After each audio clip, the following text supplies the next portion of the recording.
Last night. My name is Pierre Rochard. I'm the VP of Research at Riot. Riot is one of the largest miners in the world. We are building out this facility to 750 megawatts of Bitcoin mining, an hour north of Texas, or of Austin, Texas. If you're ever in the area in Austin, please let me know. I'd be happy to give you a tour of the facility. And if you're just interested in mining in general, please feel free to reach out to me. Okay, so Bitcoin at this point is one of the largest monetary settlement networks in the world.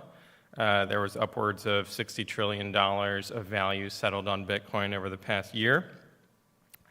And it has grown rapidly. I think that it will continue to grow rapidly because of its fundamentals of the freedom to earn, save, and spend your money. But an open question that we often hear is, how is this network going to continue to be secured in the future? So when people talk about Bitcoin's security, often what they're talking about is the block reward, which represents the revenue going to Bitcoin miners. This block reward is a combination of two numbers. One, the subsidy. The subsidy is the new Bitcoin being added to the ledger. And two, the transaction fees that are being paid by transactors to get included inside of a block. So if we just zoom in on the subsidy, we're going to do a little bit of C++ this morning. And the subsidy is it's automatically calculated by the nodes. It's not the miners that decide how much revenue they earn. Obviously, that would be quite a conflict of interest. They would always be trying to add more inflation. Rather, it's all the Bitcoin nodes. And a Bitcoin node, for those not familiar, it's just a piece of software, and it's very resource efficient. So you can run a Bitcoin node on a cell phone, on a smartphone. You can run one on a Raspberry Pi, laptop, desktop computer, server, standard server. So it's somewhat the opposite of what we think of when we think of a Bitcoin mining rig, of something that's very energy intensive. And the reason is that the Bitcoin node is verifying all of the work. It's not performing the work. So as part of that verification, it recalculates the subsidy to make sure that the miner is not paying themselves too much money. And the way that the subsidy is calculated is really somewhat arbitrary in the sense that when Satoshi Nakamoto launched Bitcoin in 2009, he decided to have it be that 50 Bitcoin would get added to the ledger every 10 minutes, and then that quantity would get cut in half after every 210,000 blocks. 210,000 blocks times 10 minutes equals approximately 4 years. So what we see is that we have what has become called a halving or a halvening event every 4 years. So let's get into past halvings. Let's see yep, here we go. So the first 4 years, the subsidy was 50 Bitcoin. In 2012, the subsidy got cut in half to 25 Bitcoin. And at that point, in the first 4 years, half of Bitcoin's total supply was mined. Now, then in the next 4 years, 25% of it was mined, so the total percentage mined went to 75%. The subsidy got cut in half again to 12.5%, and then in 2020, most recently, to 6.25 Bitcoin. And in 2020, at that point, 87% of Bitcoin supply had been mined. The next halving is in approximately 2 years, a little bit less than 2 years now, to go to 3.125 Bitcoin, at which point 93% of the Bitcoin will have been mined, and so on and so forth until the year 2140, when the last Satoshi will be added to the Bitcoin ledger. This can be represented by this curve here. This actually shows the historical issuance, and you see that it's not if you look at the line that is the inflation rate, it's not as flat as you would expect because there actually is quite a bit of variance in time for blocks to come in. And it's also affected by hash rate generally going up. So when hash rate is exponential, that means that we're pulling in blocks from the future a little bit more quickly. So that's one of the reasons for why there's a little bit of noise. But in general, you see that there are these steep cliffs that happen in the inflation rate every 4 years that represent the halvings. And so now we're approximately a 2% increase in supply every year, and that is slowly drifting down until the next cliff in 2024, when we'll go to more like 1%. So in the Bitcoin white paper, Satoshi's view was that after all of these Bitcoin have been issued or added to the Bitcoin ledger, that then the incentive to mine would actually come only from transaction fees. And thus, we would not have any kind of inflation, and we would only ever have a maximum of 21 million Bitcoin. Now, I'll make an aside here, which is that we'll never reach 21 million Bitcoin for a number of technical reasons. We'll be a little bit below 21 million. If you're curious about that, I have an article at pierrochard.com that details where these missing Bitcoin are going, because I performed a bit of an audit of Bitcoin supply, reconciling the issuance of Bitcoin with today's user balances. And I would also note that Bitcoin is the only asset in the world where you can perform this audit yourself independently using a Bitcoin node. No asset actually can do that. Even the supposed competitors in cryptocurrencies, they don't have the ability to do that. Maybe they will in the future, but despite my encouragement for them to do so, they still have not. Anyway, so the transaction fee is the sum of the, if you zoom in on a transaction, for those not familiar, a transaction is composed of two things. One is a set of inputs that are unlocking existing outputs. And then on the other side of the equation is a set of new outputs that you're creating that have new spending conditions. And interestingly, when you add up how much Bitcoin you're unlocking, it's going to be a little bit more than how much Bitcoin you're locking up. And that residual difference is the transaction fee that gets paid to the Bitcoin miner who's going to include that transaction in the block. Sorry, the slides are... maybe we need to replace the battery on... okay, here we go. So I mentioned that the transaction fee gets paid to the miner. It gets paid in what's called a Coinbase transaction. This has nothing to do with the exchange Coinbase. Brian Armstrong stole this name from Bitcoin, which really reflects on his corporate ethics.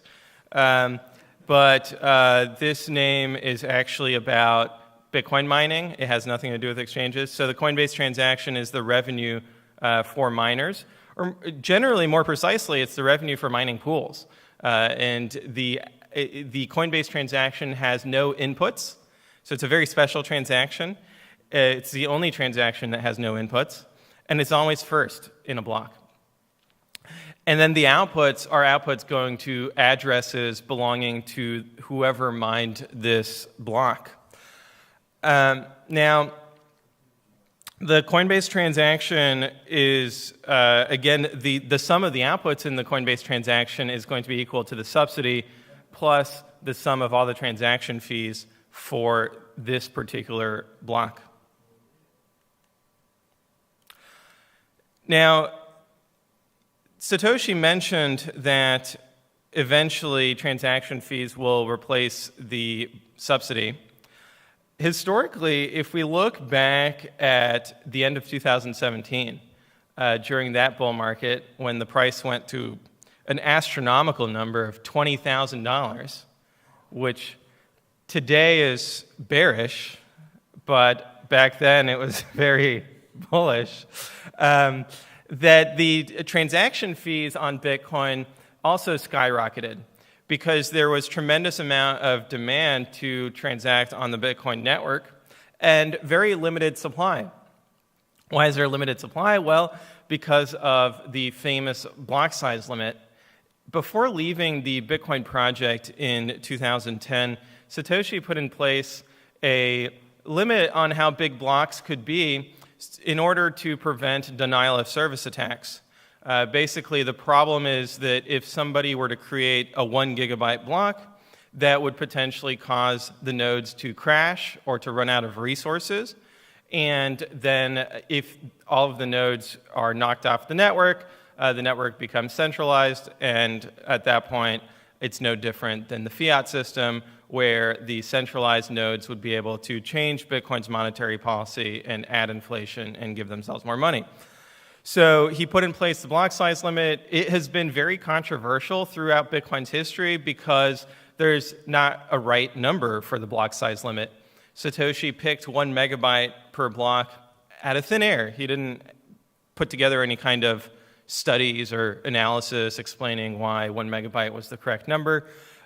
So there's been lots of agitation about raising or lowering this limit as well. We've heard that controversy. So in any case, what this block size limit does is that it limits the supply of block space available to transactors, meaning that when there's a lot of demand, they have to compete for a scarce amount of supply, and that drives up transaction fees because the way that they compete is by bidding up their fee for their transaction in the mempool, which is a backlog of transactions waiting to get into the next block.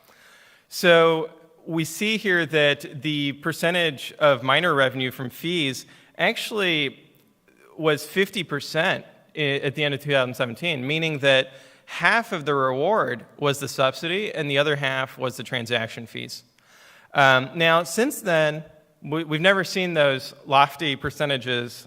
So in the previous bull market, 2 years ago now, in 2020 and 2021, transaction fees did pick up a little as the price skyrocketed to almost $70,000.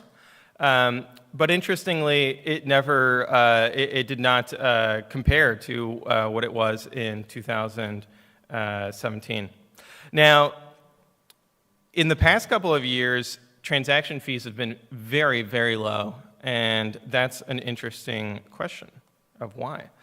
Now, another way of looking at this data is to look at the ratio between how much value are we settling on the network versus the transaction fees. And we see that we've settled a record amount of value with very little transaction fees, with a historically small amount of transaction fees, which might seem a little bit paradoxical, right? We would expect the reverse, that if we're settling a tremendous amount of value, that we would be paying a tremendous amount in transaction fees. But at the end of the day, Bitcoin's transaction fees are not set by the amount of value that you're sending on the network. They're set by how much data are you consuming and how much concurrent demand is there for that data space. Okay, so why did transaction fees go down over the past 2 years? There's a lot of different explanations. I think that the most persuasive ones are, first of all, getting rid of some of the negative externalities. So what I mean by that is people using Bitcoin's network to settle forms of value other than BTC. And so, for example, Tether's USDT, they had a system called Omni where they would use, or I would argue, abuse Bitcoin's blockchain by putting transactions on it. And they decided to move to Tron.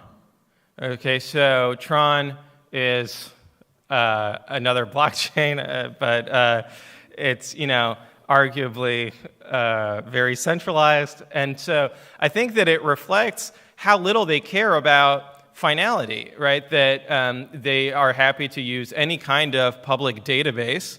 They don't really care about the assurances of that database. They don't care about the security of the database. Why? Why don't they care? Because USDT is a lot of value, right? The reason that they don't care about the security or the finality of the public database is that they also operate a private database, a SQL database, because at the end of the day, Tether's is a centralized stablecoin, right? It's not decentralized. It is issued by the Tether's corporation and redeemed by the Tether's corporation, and there's no decentralization to it. All they need is some kind of public database in order to essentially not have to operate or have a high transactional throughput on their private SQL database. Now, the second factor is the increased efficiency from Segwit. Segwit was an upgrade in 2017. You might have heard that Bitcoin is digital gold and thus a dumb rock that does not get upgrades and has ossified and nobody is developing on top of Bitcoin.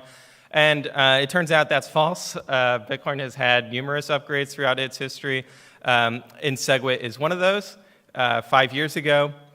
Now, the nice thing about Bitcoin upgrades is that they are opt-in. They are opt-in because the users of Bitcoin, that is really the node operators, do not want to change their software. So if you've ever had the experience of having a pop-up saying, hey, we have an update available for your operating system or your application.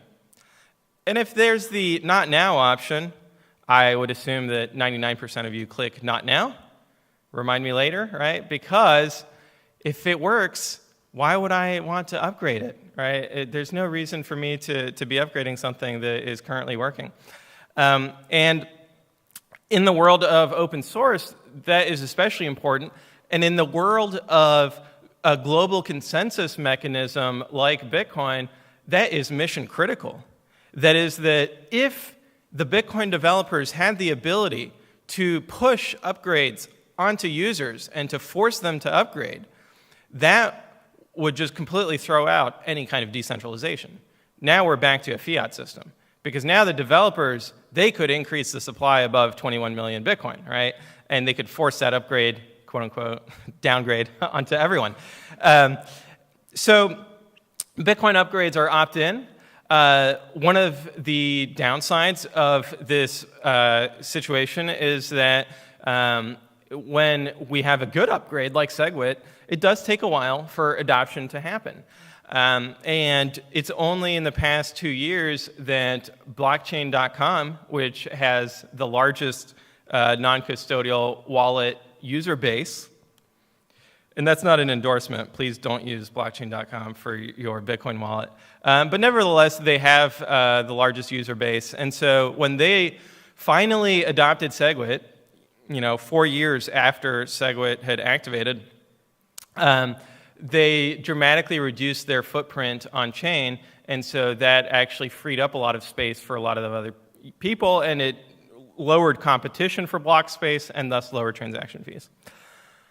And third, we've just had steady sideways transactional demand, right? We haven't had a massive wave of increase in Bitcoin on-chain transactional demand, perhaps because of the advent of the Lightning Network, where now for people who are using Bitcoin for day-to-day payments, a fraction of a percent as the fee for that transaction.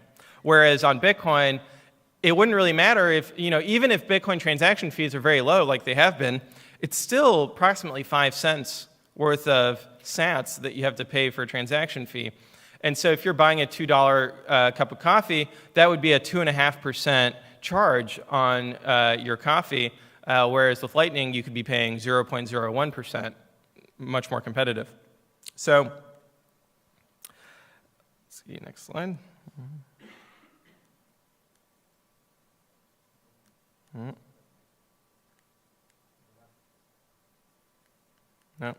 no more slides. Flying blind. Okay, here we go. So here's an illustration of the Tether's supply that I mentioned earlier. So in red is the Omni, and then in green is Ethereum, and in blue is Tron.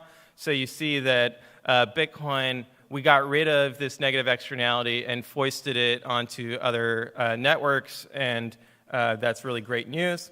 The Segwit adoption is now at almost 100%. I think it was like 85% last I checked. So massive improvement, and you see that it happened very recently over the past couple of years. We had that big jump.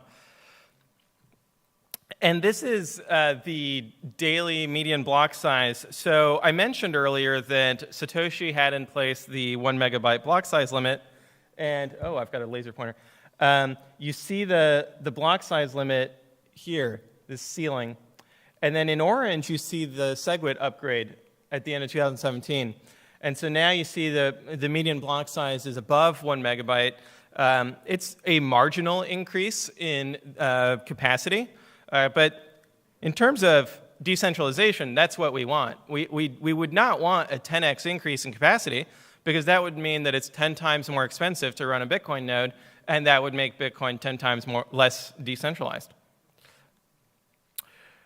And then this is an illustration of the transactional demand, which is outputs created every month. And so you see here that there is a base amount of supply, if you kind of cut off the hype cycles, that has been steadily increasing. And if you look at the ceilings, though, we've been sideways mostly for the past few years. And I think that is reflective of both kind of getting rid of non-BTC transactions, but also shifting demand to Lightning. Okay, this is an excellent diagram. So, let's talk about what the life cycle is here for transaction fees. So a diagram that I developed with Blockware Solutions, shout out to Joe, is that really the transaction fees cause scaling improvements to happen. So for example, with Segwit, one of the motivations for blockchain.com to adopt Segwit transactions into their wallet is that their users would save money by paying a lower transaction fee by being more efficient.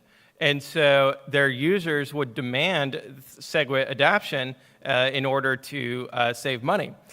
And so we see here that as transaction fees go up, we see more adoption, more development of scaling technologies, and that causes fees to decrease. And with lower transaction fees, that attracts new adoption as well for the Bitcoin network. And that new adoption is going to drive up transaction fees, and so on and so forth. So our baseline expectation would be that transaction fees will continue to be volatile going forward, where we will have bull markets in transaction fees that are based on demand going more quickly than increases in supply or scaling solutions. And then as supply comes online in the form of scaling solutions, then that will absorb the demand and drive down transaction fees back down to, a much lower level. Now this is a little bit smaller, but one of the concerns that you might hear is about, what if transaction fees are too low and that opens Bitcoin up to a 51% attack? Now the problem with this analysis of transaction fees is that transaction fees are dynamic. And so you would only expect transaction fees to go up in response to a 51% attack, not in anticipation of one. Doing it in anticipation of one would be like, being a store owner and, shooting people who enter your store because one of them might be a thief. So it doesn't make sense. You want to confirm that that person is hostile before you actually put cost into fighting them off. And so it would be very inefficient if transaction fees were to be always high in order to prevent a hypothetical 51% attack. And in practice, even when Bitcoin transaction fees have been low, we have not seen a 51% attack. So it might be the case that any attacker understands that the game theory would mean that they would eventually lose, and so there's no point in mounting the attack in the first place, on top of kind of the logistical costs of doing so. You'll hear folks say, oh, well, the reason that Bitcoin has not had a 51% attack yet is because the subsidy is so high that it actually means that it would be too expensive to attack it today, even if transaction fees are low, right? Because the mining reward is subsidy plus transaction fees. The problem with that theory is that the attacker does not necessarily have to purchase mining rigs, ASICs, right? They could actually just be a hacker who is going to hijack hash rate in order to perform the attack. In fact, that would be the most cost-effective way of doing the attack. And yet we still have not seen anyone even attempt that. So there's serious questions about what the value of a 51% attack would be. And lastly, you'll hear people mention state actors. So a large government deciding that, hey, we don't like Bitcoin, and so we're going to invest a lot in Bitcoin mining in order to perform a 51% attack. And the idea here being that a government has an infinite number of resources and that they don't care about the economics of losing money, they're just trying to destroy Bitcoin. The problem with this theory is that there's always an assumption that there's only one government. There are lots of different governments throughout the world. They're always competing with each other and at odds with each other. And so the likelihood that there's only one government interested in attacking Bitcoin seems improbable. There would actually more likely be several governments trying to attack Bitcoin at the same time and failing to cooperate and thus not getting enough hash rate, or even governments being favorable towards Bitcoin and because they lack monetary sovereignty in any case, so they would actually have an incentive to profitably mine Bitcoin for themselves and to defend the network. So all this to say that the low transaction fees are not a problem for Bitcoin's long-term security. They're only good for users. And the only reason we've had high transaction fees in the past has not been because of attackers or in order to defend the network, but rather due to congestion that has not been met by increased supply of block space through scaling technologies. So I think I already said some of this. The underlying cause of high transaction fees is this herd mentality, right? Everyone decides to get into Bitcoin at the same time, and that's what is driving these waves. And then we also don't know when the Bitcoin Core researchers who are geniuses, when they're going to come up with their next scaling solution. And it also takes a while for these scaling solutions to work themselves through Bitcoin's decentralized governance process of having activation on chain. All right, any questions? I'm not sure how much time we have left for questions. I might have been a little slow there. You can reach me on Twitter as well, at BitcoinPierre. My DMs are open, so if you want to talk about Bitcoin mining, Riot, or transaction fees, feel free to reach out. Hi, Pierre. Yeah. About the fees back in 2017, 2018, it looks like there was also an attack in the network by people filling up the blocks with fake transactions in order to increase the fees, right? They have some evidence of that. I agree.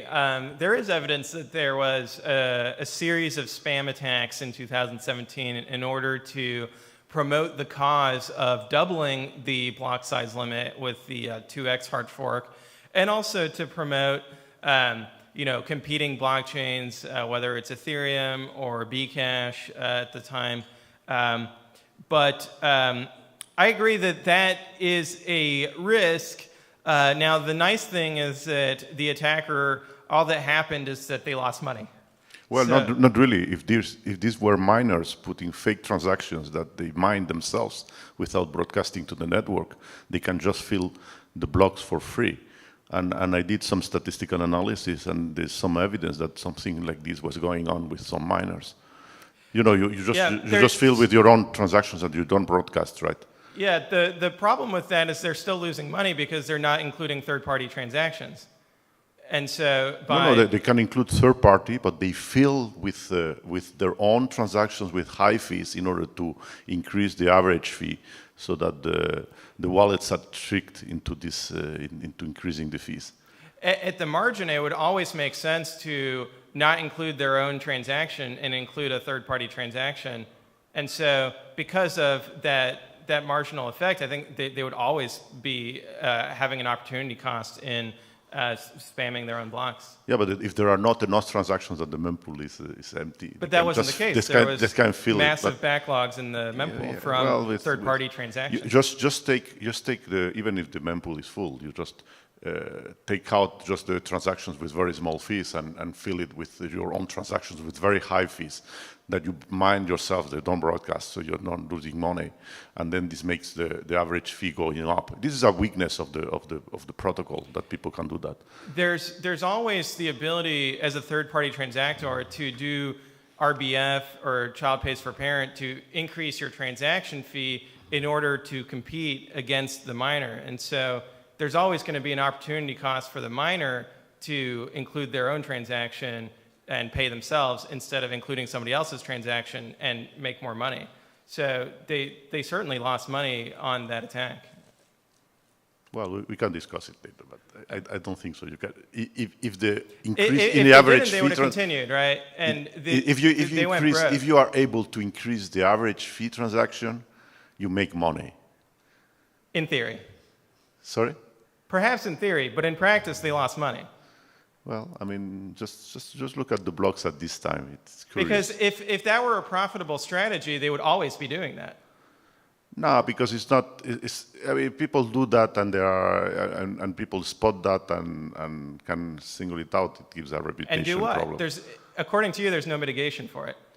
Yeah. So, other than social pressure on Twitter or something. Well, I mean, maybe if these are pools, I mean, miners can move to other pools if some pools are doing these manipulations, Well, unless the pools are sharing that revenue with miners. Yeah, well, but they increase the revenue for everyone. I mean, if you can. It's very simple to do that. You can do that. If you are a big pool or a big miner, you can just increase the fees without much cost to you. I mean, just remove the very low transactions with very low fees and just put fake transactions for it to yourself with very high ones. So. I refuse to believe that miners are being economically irrational and not performing this. No, but this is economically rational, and in particular, there is a war on block size, and you want to make a point. This looks like what was happening. So you're making an argument that it is profitable to stuff blocks with your own transactions, and it is ideologically driven. My argument is that it is unprofitable to do so because otherwise non-ideological miners would do it all the time. And what we see is that that's not what has occurred over the past 2 years, for example, of very low transaction fees.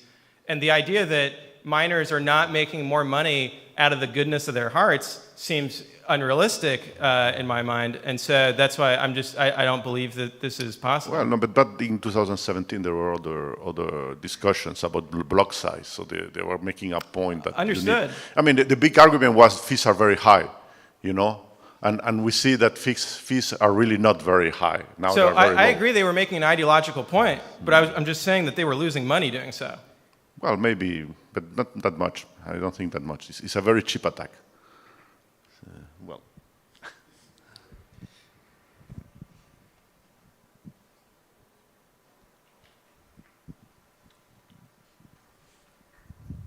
Thank you, Pierre, for your presentation. I had a question about the potential other sources of income for miners beside fees and mining reward. I mean, a bit outside of technical, but mining economics, basically, what's to come in the coming future? Yeah, that's a really interesting question. So last month, Riot announced that we earned more revenue from selling power back to the grid than from Bitcoin mining. And we did that by turning off the mining rigs when electricity prices were very high. And so that has two effects. One, it helps push electricity prices down, which is great for everyone else on the grid. And so that stabilizing factor is positive. Two, during those peak demand times, when electricity grid prices skyrocket, what happens is that coal and natural gas peaker plants kick on.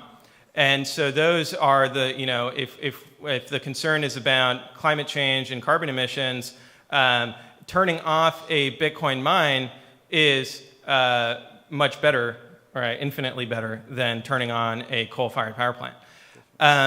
It has no effect on the Bitcoin network, basically. That there's no concern in my mind that even if all of the Bitcoin miners were in Texas and that they turned off for 4 hours, that there would be a significant problem because actually what you would see is during those 4 hours, transaction fees would start going up, and that would incentivize people outside of Texas to turn on their miners and to contribute to the network. And so Bitcoin mining in that regard is very anti-fragile in its incentives. So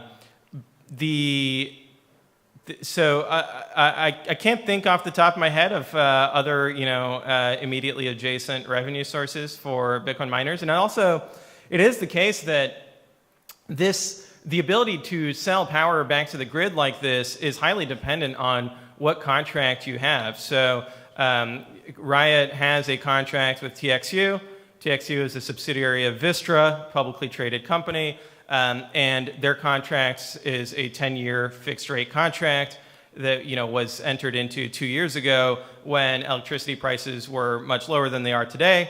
Vistra at the time thought they were getting a great deal because they thought, presumably, that electricity prices were going to continue to go down, which is kind of what one would expect based on increased economies of scale in power production.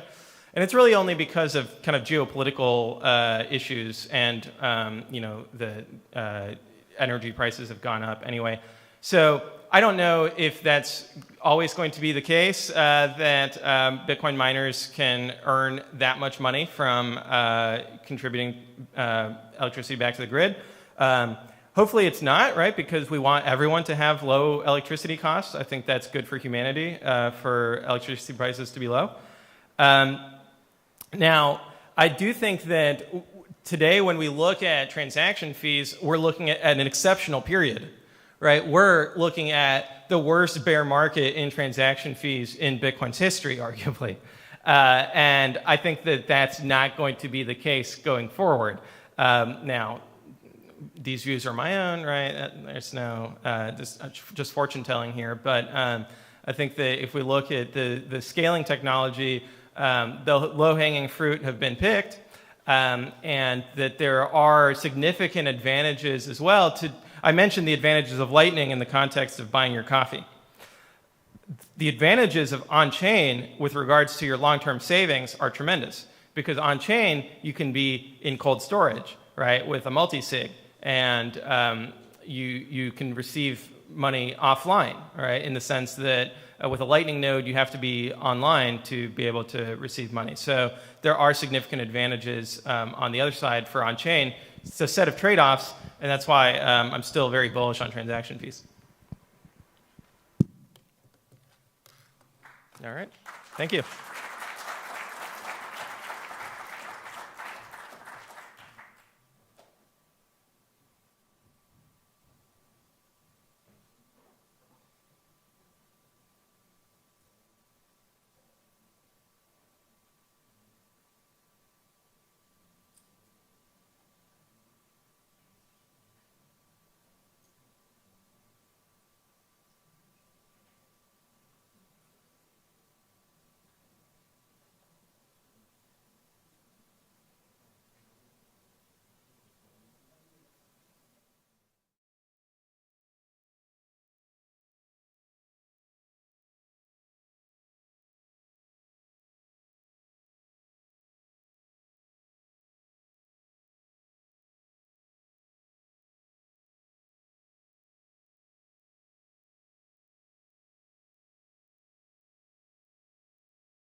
This is not a presentation about Bitcoin and energy consumption.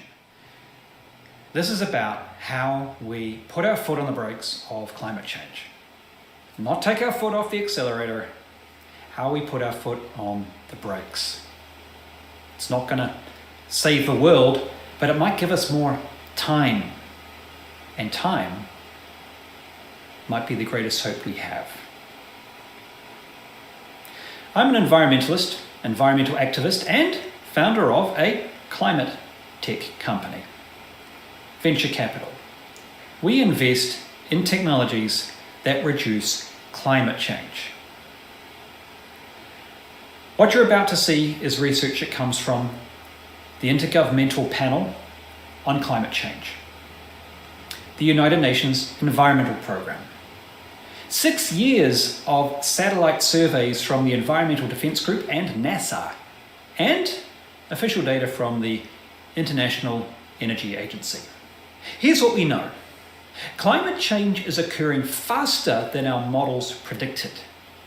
Our sea levels are rising at twice the speed our models said.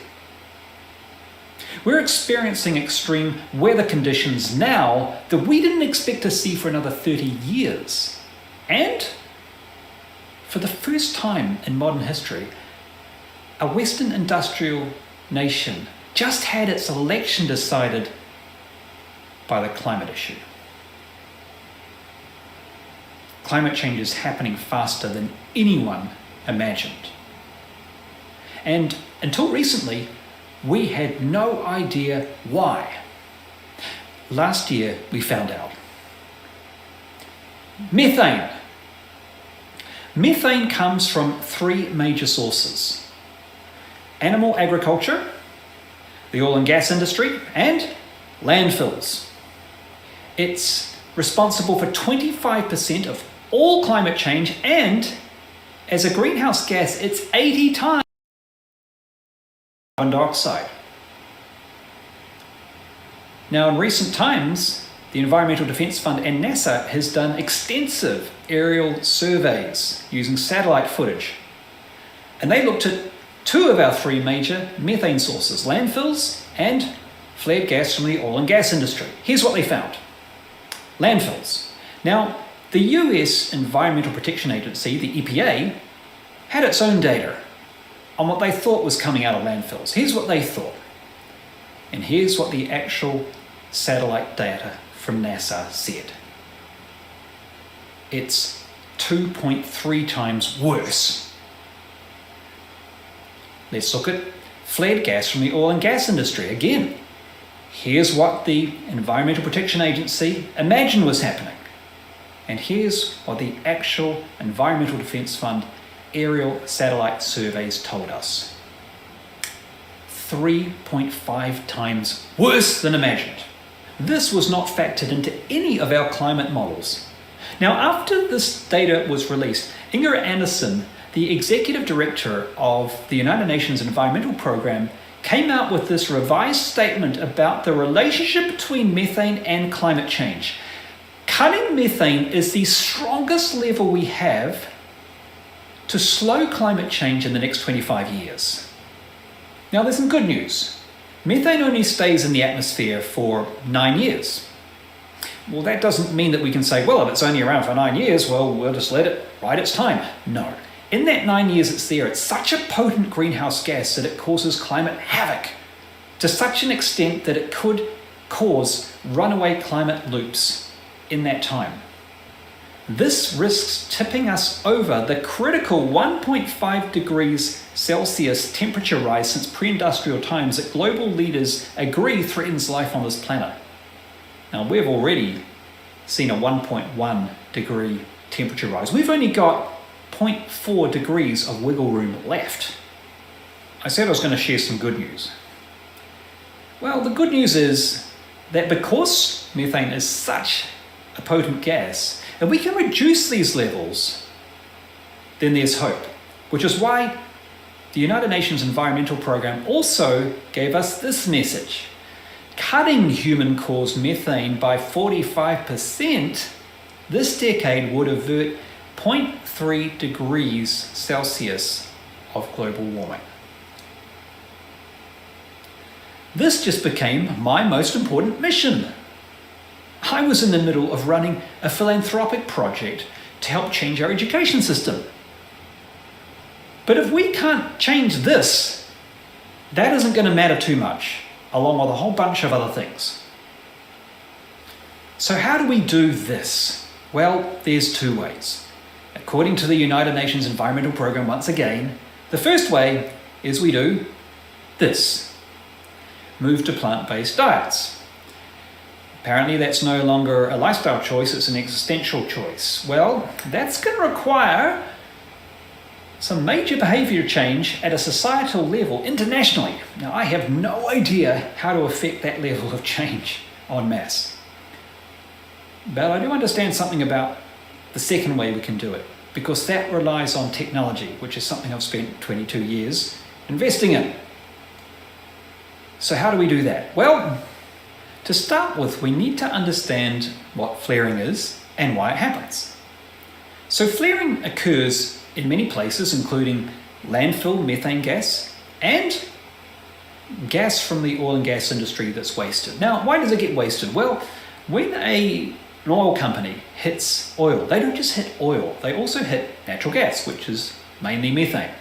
When they hit this natural gas, often it's not economical to use that gas because they're so far away from a gas pipeline. So what do? They just burn it.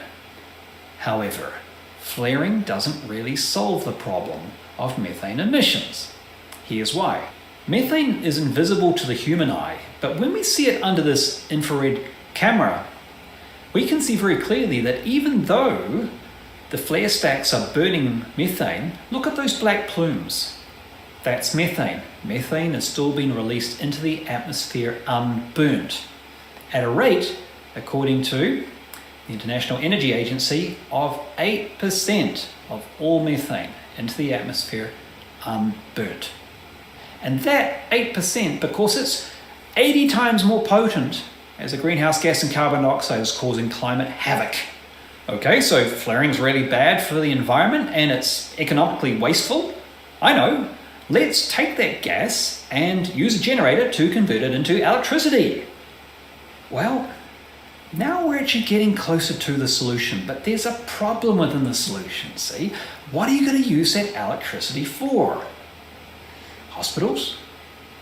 Residential housing? EVs? No. See, that electricity has to be transported, and the way it's transported is using these pylons. They cost around $2 million US per mile to build, plus a lot of time. If you're miles from the grid, that's seldom going to be economical. Okay, so what can we use that electricity for? Well, it would have to be a user who didn't mind being located next to something like this. Fancy building your residential housing unit there, living next to one of these? Neither does anyone else. See, here's the problem. Methane isn't just an environmental disaster, it's a health disaster responsible for 700,000 deaths per year. Now, the user who would be able to use the electricity generated from landfills and flared gas from the oil and gas industry would have to, number one, want to live next to one of these or in an oil field. But number two, even more problematic, you can't just ramp up or ramp down the amount of electricity you want to produce. It's fixed. And you have to be able to run it at a steady speed, night and day. Well, who's going to be able to do that? Locate here, use it steadily, night and day, with no ability to ramp up and ramp down your use. There's only one consumer in the world who has that flexibility, and they are Bitcoin miners. They're the only ones that fit this profile. That means that Bitcoin miners are the best positioned technology in the world to solve 2 out of our 3 major methane sources created by humans. That's why Crusoe Energy, a Bitcoin mining company that specializes in using flared gas from the oil and gas industry, was recently invested into the tune of over $500 million, including 2 climate tech funds, G2 Ventures and Generate Capital, along with the Sovereign Wealth Fund of Oman. Not just because it ticks some ESG compliance box, but as well as being very profitable, it also solved one of the most major environmental issues of our time. According to the UN, the most important environmental issue of our time.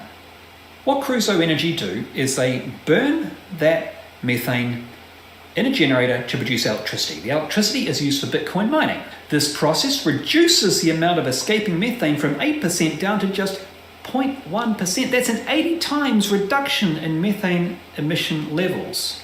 These generators and Bitcoin miners can be set up within a week and be eliminating that level of methane. With landfills, the process is the same. The only difference is you purify that gas before you send it to the generators. Flared gas from the oil and gas industry plus landfills account for 41% of all human-created methane. And Bitcoin mining can reduce more than half of that, which means Bitcoin mining can reduce 23% of all global methane emissions. That's huge. Now let's remember, the United Nations Environmental Programme said if we can reduce methane emissions by 45% this decade, that would cut global warming by 0.3 degrees. Well, in other words, cutting human-caused methane by 23% this decade would avoid around 0.15 degrees of warming. Well, that's exactly what Bitcoin mining does. Are you getting this? At a time when we are only 0.4 degrees away from that critical 1.5 degree tipping point, this is huge. This is why every fund that claims to care about ESG, climate change, or the environment in the world should be not just encouraging but advocating Bitcoin mining, mandating it.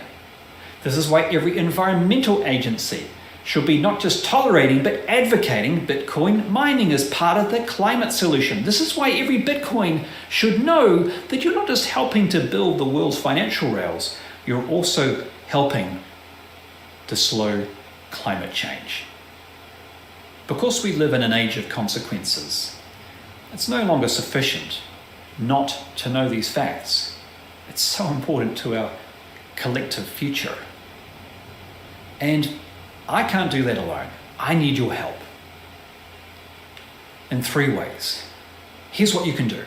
Number 1, make sure every fund you know that claims to care about ESG, climate change, or the environment knows these facts about Bitcoin mining. Number 2, ensure that every environmental agency knows these facts about Bitcoin mining.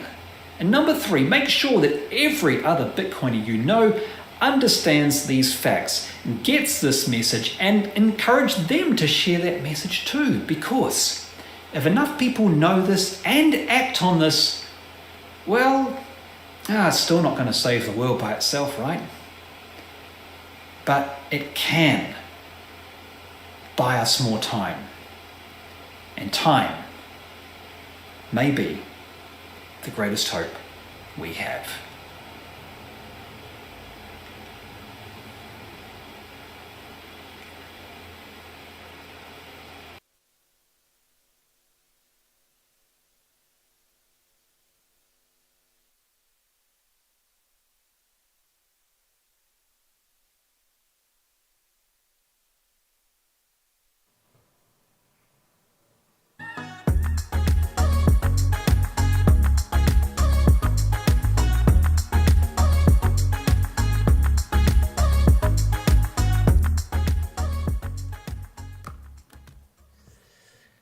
Bitcoin uses energy. Newsflash, right? Energy, as you know today, is a big subject, not only on the environment, but also for many of the populations. Yet energy is what secures the network. This is a tangible asset that makes Bitcoin valuable. When you buy a building, you buy something tangible. When you buy a car, you buy something tangible. when you get Bitcoin, you get something tangible because of the energy. Yet, the energy and the use of the energy in the Bitcoin industry has had lots of myths. And today we are trying to debunk all of the issues related to the use of energy for Bitcoin mining. My name is Romain Nouzaret. I'm the co-founder and CEO of Sato Technologies. We are a Bitcoin miner listed on the stock market in Canada under the ticker SATO, hence our name. We've been mining Bitcoin since 2017. We are now running 0.6 exahash of mining power. To give you an idea, the total or the sum of all the Bitcoin miners in the world are doing 220 exahash of mining power. So 0.6 versus 220 gives you an idea of how big we are. So the first thing that is important to look at when you look at the data of use of energy in Bitcoin mining is that we are a negligible use of energy if you compare with the energy use in the world. I don't know if you can see it. This orange line, that is Bitcoin, and the blue is everything else. When you look at it precisely, 0.15% of the energy used in the world is used for Bitcoin. That's nothing. And honestly, I should stop my keynote right now, because the only energy waste that we do is talking about this subject. Yes, the world needs to find solutions for the environmental issues that we are facing.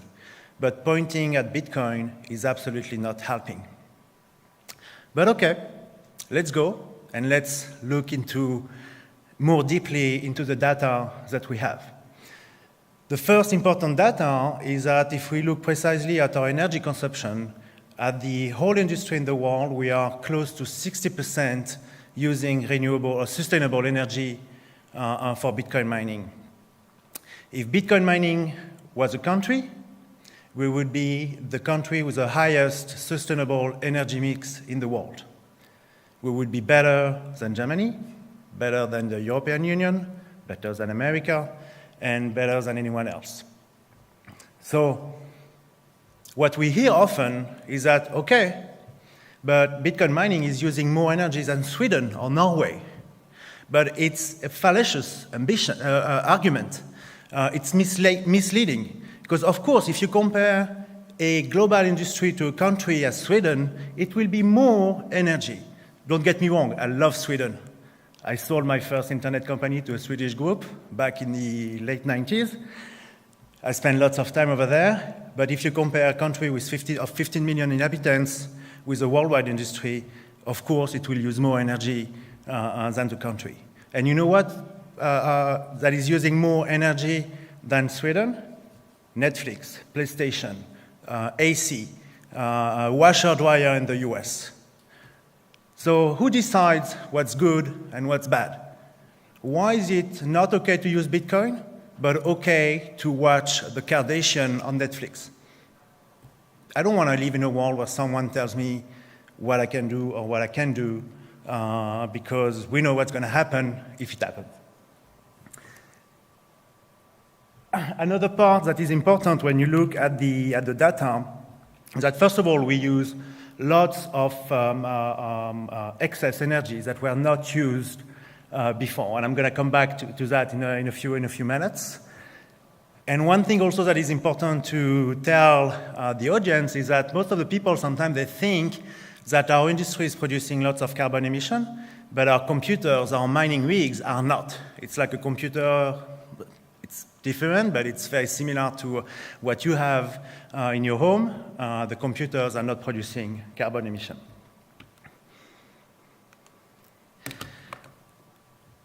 So why do we have so many people against Bitcoin and the use of energy in the Bitcoin industry? Well, it's mainly coming from two entities who are against Bitcoin. The first one we think are the central banks.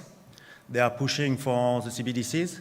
They are pushing for more control over the economy and the financial system, and they are not happy to see Bitcoin getting traction. The other part of the people who are against Bitcoin are mainly shitcoins. Shitcoins that have pre-mined 70 or 80% of the coins, which are completely centralized, and that also are not seeing Bitcoin from a good eye. Yet, we are decentralized but not disorganized. It's a quote from Michael Saylor. He founded the Bitcoin Mining Council. It's a groupment of miners around the world. It has been created a year and 3 months ago, I believe, and it was created after Elon Musk said that he would stop using Bitcoin to buy Tesla until the industry could prove that we have more than 50% energies that are renewable. So we're like, okay, fine. Our industry is transparent, traceable, and open. So it's going to be easy to get the data. And then we looked at all the data, and we went into finding how much of the energy mix we were using, finding out that we were using renewable energy, sustainable energy, and we were super efficient. So we are not going to let people coming over to us and fighting Bitcoin without saying anything. So now it's the time where we organize. The BMC is one first element. If you are a miner, join us. It's open to everyone, small, big, from everywhere in the world. We are just sharing data because Bitcoin, again, is open. It's very simple to get access to all the data. In Canada, where we are from, there is also a groupment of miners who have started to talk together. It's a great thing about the mining industry is that we are peers, we are not really competitors. It's a consensus mechanism, as you know. So we talk to each other all the time, we meet all the time, we are kind of friends in the industry. So now we are organized and we are going to fight back. The only issue that we have, as you know, is that there is no CEO of Bitcoin. There is no marketing manager at Bitcoin. So we need to organize, we need to get better, and we're going to bring more answers based on facts and data. This third is not new. The car would never work when it was invented at the time of Ford. Electricity, same thing. People would get electrocuted in the street, as you can see in the first drawing. And recently, closer to us, we've seen exactly the same third around technology such as mobile phone or the internet. I started my career back in '95 doing web services in France. I've seen exactly the same arguments. Internet is never going to work, it's for pedophiles, terrorists, and all this kind of stuff. We see what is the result of that. Bitcoin, same thing. Since I started to be very much interested in Bitcoin in 2013, started my company in 2017, the energy FUD has been coming over and over and over again. When it's not laundering money, it's energy. As you see here, the Newsweek article, it's dated from 2018. And the title says that by 2020, Bitcoin mining would have consumed all of the world energy. Well, I have lights right in my eyes. I think we still have energy. Now let me tell you some benefits of Bitcoin mining, or the wild cards of Bitcoin mining. The first one that is very important and very interesting is called curtailment. In French, we call it délestage, and it's a way by which we can stop our operation very quickly to give back the energy to the population around us. We are doing it in Quebec, where we mine, and it mostly happens in winter. So in winter, when people are cold, they need to use more energy to warm their home, so we can stop mining when it happens. So we connected programmatically the grid, the energy grid of where we mine, to our operation. And regularly in winter, we receive news or alerts saying, hey, turn down your mining operation by 80% for 30 minutes, 100% for 1 hour, 5% for 10 minutes. And in winter, that's how we regulate the grid. It's an amazing concept in principle of working, because by stabilizing the grid, not only we are making sure that the population around us can continue using the electricity when they need, but we are bringing more revenues to the utility and the energy providers. And by providing more revenues when the energy is not used, it's a way where the energy price can be reduced for the population. So I would wish that in Europe, they would start having more miners so that people in Europe can start paying less money for their energy. It's also really interesting because, as you know, the Bitcoin network is completely decentralized. So when we do curtailment in Quebec, it's because it's cold. In Texas, they do curtailment when it's hot. Great thing. It means that in winter, when we stop, the network continues operating in other places. When they stop in Texas in summer, we continue operating. So the network is super resilient, and this is the beauty of it.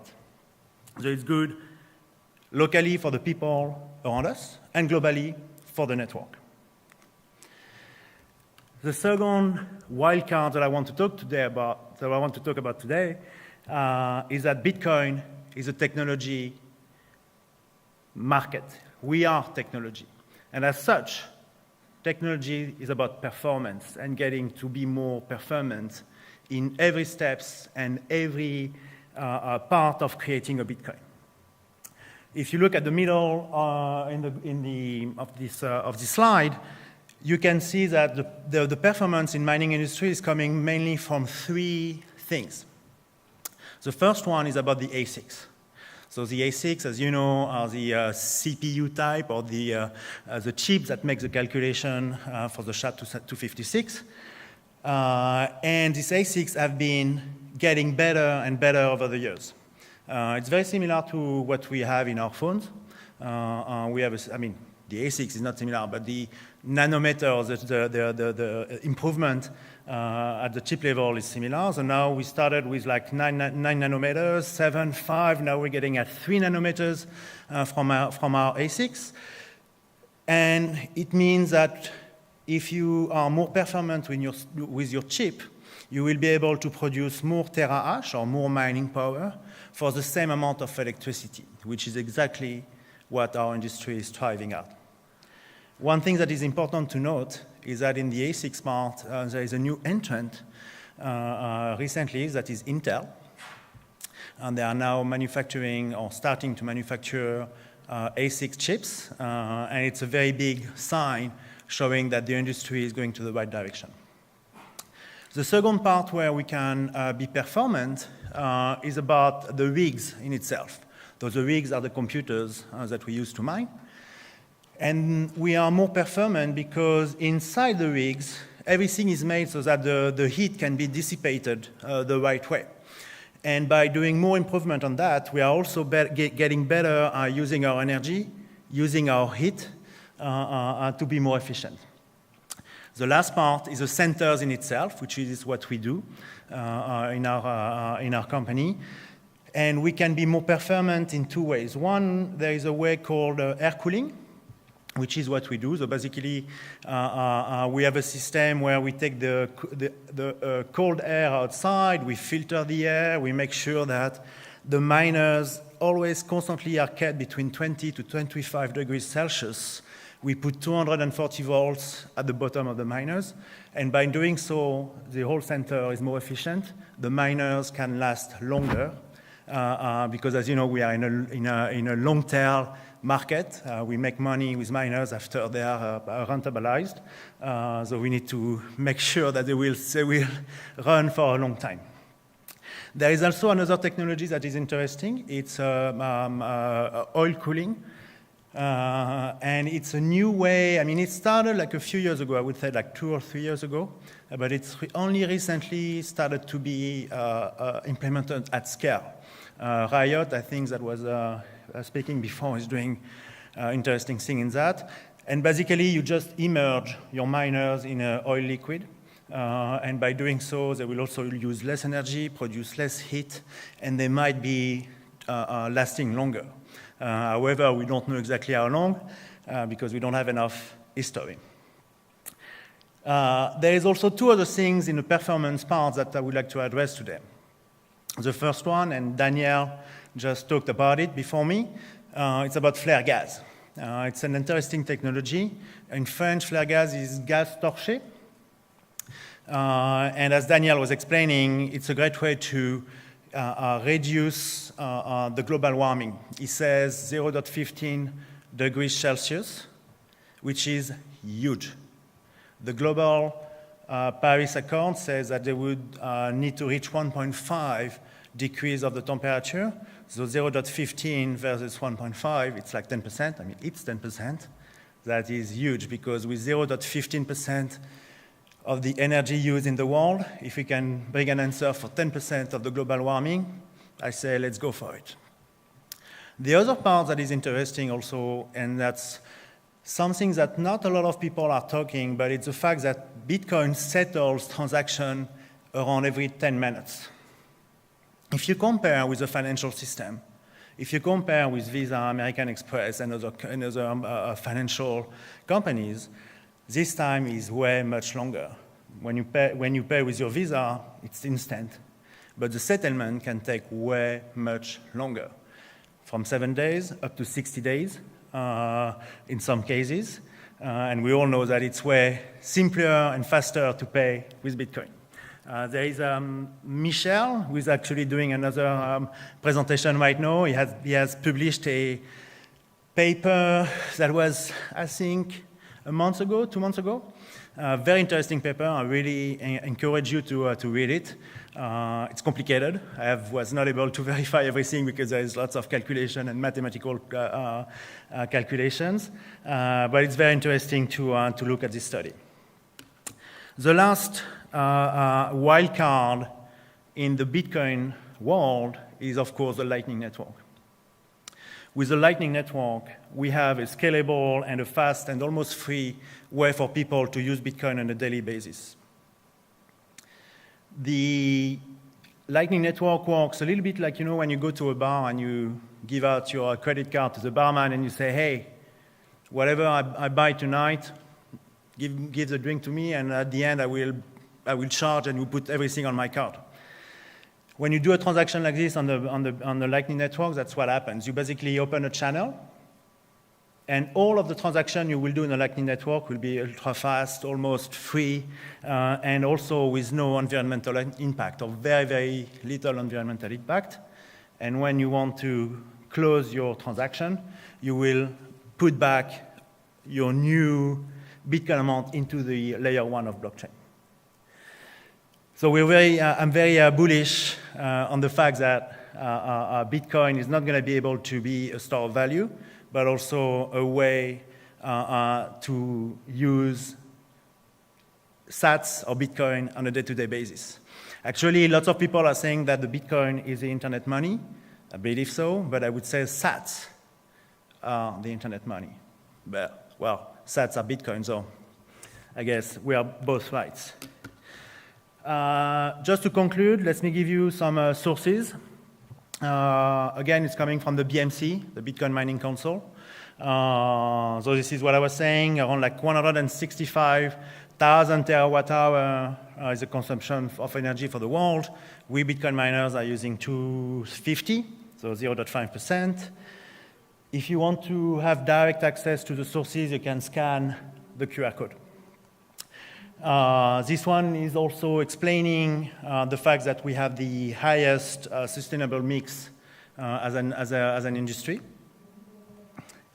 This one is talking about the carbon emission, where this is the total carbon emission. Again, we are negligible.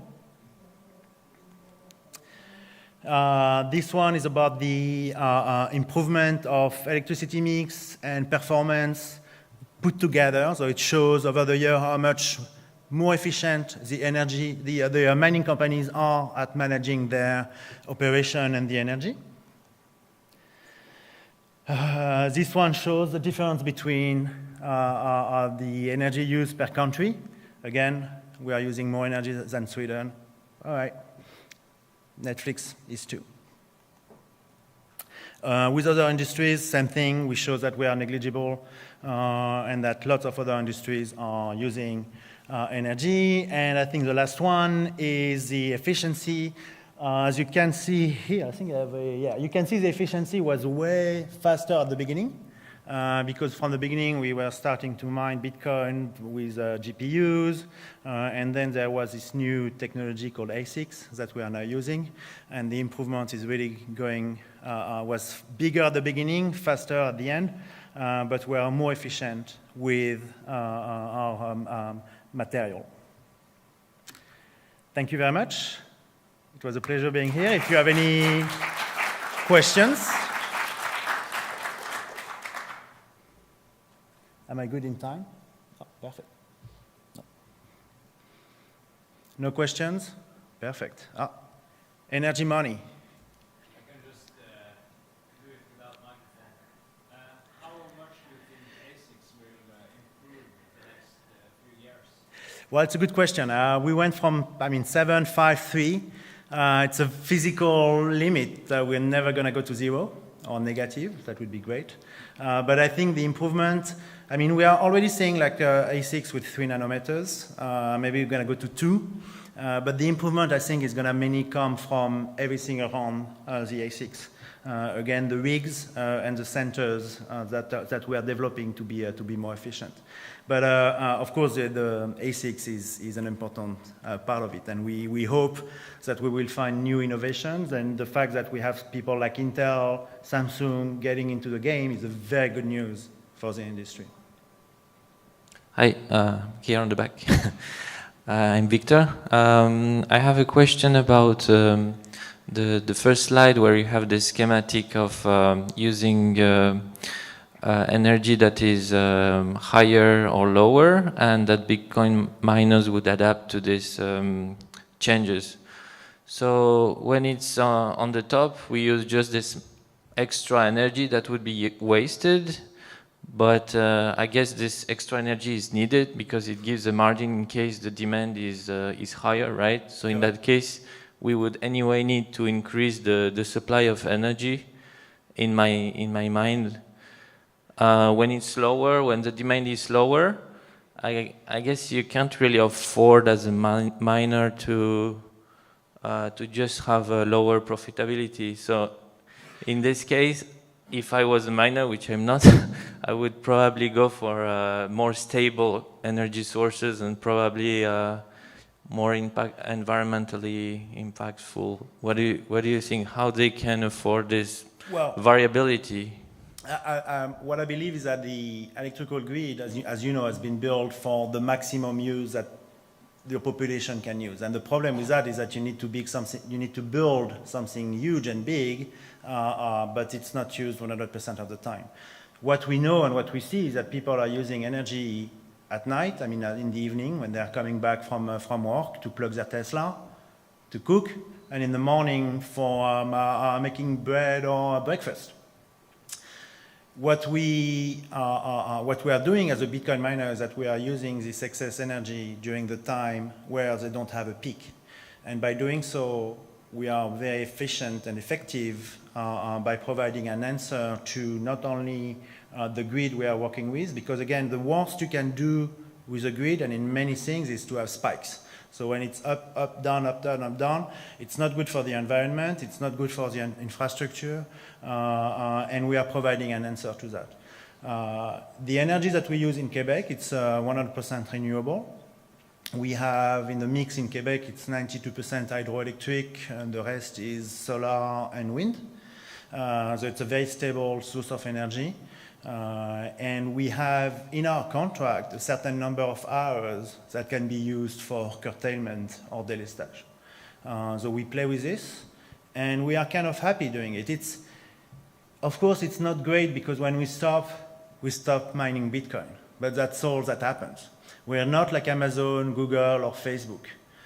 We don't have to save our pictures from our holidays on multiple servers around the world. We can stop our operation in a heartbeat, and that's what makes it an amazing solution, I think, for the energy grid. Okay, the point I wanted to make is, I guess as a miner you're incentivized to be 100% operational all the time, like the machine needs to be running all the time. So you can turn them off when there are peak of energy production. No, we can. We want our miners to be on 24/7, 100% of the time. Actually, in our centers, we have more than 98% of usage factor. You can never reach 100% because you always have depreciation of electricity, some miners who are stopping, needs repair, and all these kind of things. So our goal, of course, is that we want to use our miners 100% of the time. We want to create more hash rate. We want to create more Bitcoin and more revenues for our company and more benefits for our shareholders. But when it happens, it's not too bad. It's a simple operation. It's not breaking anything, and it can go back up in a heartbeat at the same time. Does that answer your question? Yeah, thank you very much. Sure.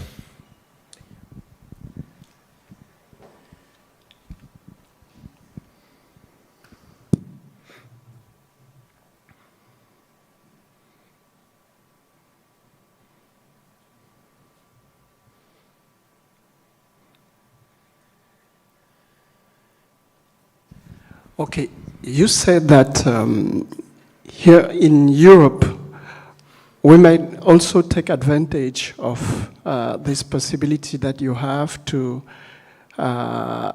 perform mining when electricity is not really used. But I'm coming from Belgium, and well, I really don't know so much about the situation of electricity, but it seems to me, okay, we produce with nuclear powers principally, and also we have all of the roads, the major roads in the country, which are enlightened tonight. And most of the time, this is just, well, there are not so many people on these roads tonight, really. So do you think that some part of this electricity could really be used for mining here in Europe? And will it be at an interesting price for what you're doing? Yes, I believe so. And the benefit is not going to be only for us, actually. It's going to be for the people. Let's say we put our mining operation behind the meter of one of the energy that you have in Belgium, the nuclear plant. Yeah. Nuclear plants, as you know, they don't stop. Yeah, of course. That's why they're sending this energy to the roads. Give us some space, give us some energy, we'll manage everything. We'll use the energy in excess. When you need the energy, we will stop mining. We will stop mining. By doing so, we will make sure that we give you more revenues, or the energy provider more revenues. And if they are good people, which I believe they are, they will repercute, or they will give this price back to the population. So by giving them the money for an energy that was not used before, they can lower the price of the energy to the population. And that's why I believe having an interesting a strategy around mining is key for a country. And it's key today, but it's going to be even more important in the next 10, 20, or 50 years. Yeah, but it seems so obvious then. Why don't you have this, or why is it not happening actually here in Europe? Because France is more or less in the same situation. Yeah. Well, I would be the first to be able to be willing to come. I believe in Europe, you have one issue. They are very fan of the proof of stake. People are really like ditching the proof of work. You only see mining mainly in Sweden and Norway, and even there they have some issues. I think it's a political decision that needs to happen to let Bitcoin miner manage a grid, stabilize a grid, give more revenues to the energy provider country we are in, so that it could be reducing the price of the energy for the people. Okay, thank you. Just one last and small question. You also said that the equipments you need to keep them, let's say, working for a long period after you've recovered your initial investment. In average, how much years do you need to recover this initial equipment? That's a good question. It's very difficult to answer because the parameters are always changing. The price of the Bitcoin, the difficulty, the price of the rigs in itself makes it very difficult to put a very hard data on how much time it will take. But we don't care. We are here to be performant and to mine for the long run. We have, I would say, 85–90% of our mining factory is using new gen type of miners, mainly S19 from Bitmain and M30s from WhatsMiner, I mean MicroBT. But we still run old S9s. They are like the last generation of F9s. They make a Bitcoin in our center for around like $18,000–$19,000. It's not as great as the new generation. That makes a Bitcoin in electricity price for around $12,000. But we don't care. It's fully amortized. And it makes Bitcoin. And we have a long-term vision on the Bitcoin. So we're like, okay, we're making less money with this old generation, but we're going to continue operating them as long as we can because we think the value of the Bitcoin will increase in the coming years. Thank you. Thank you very much.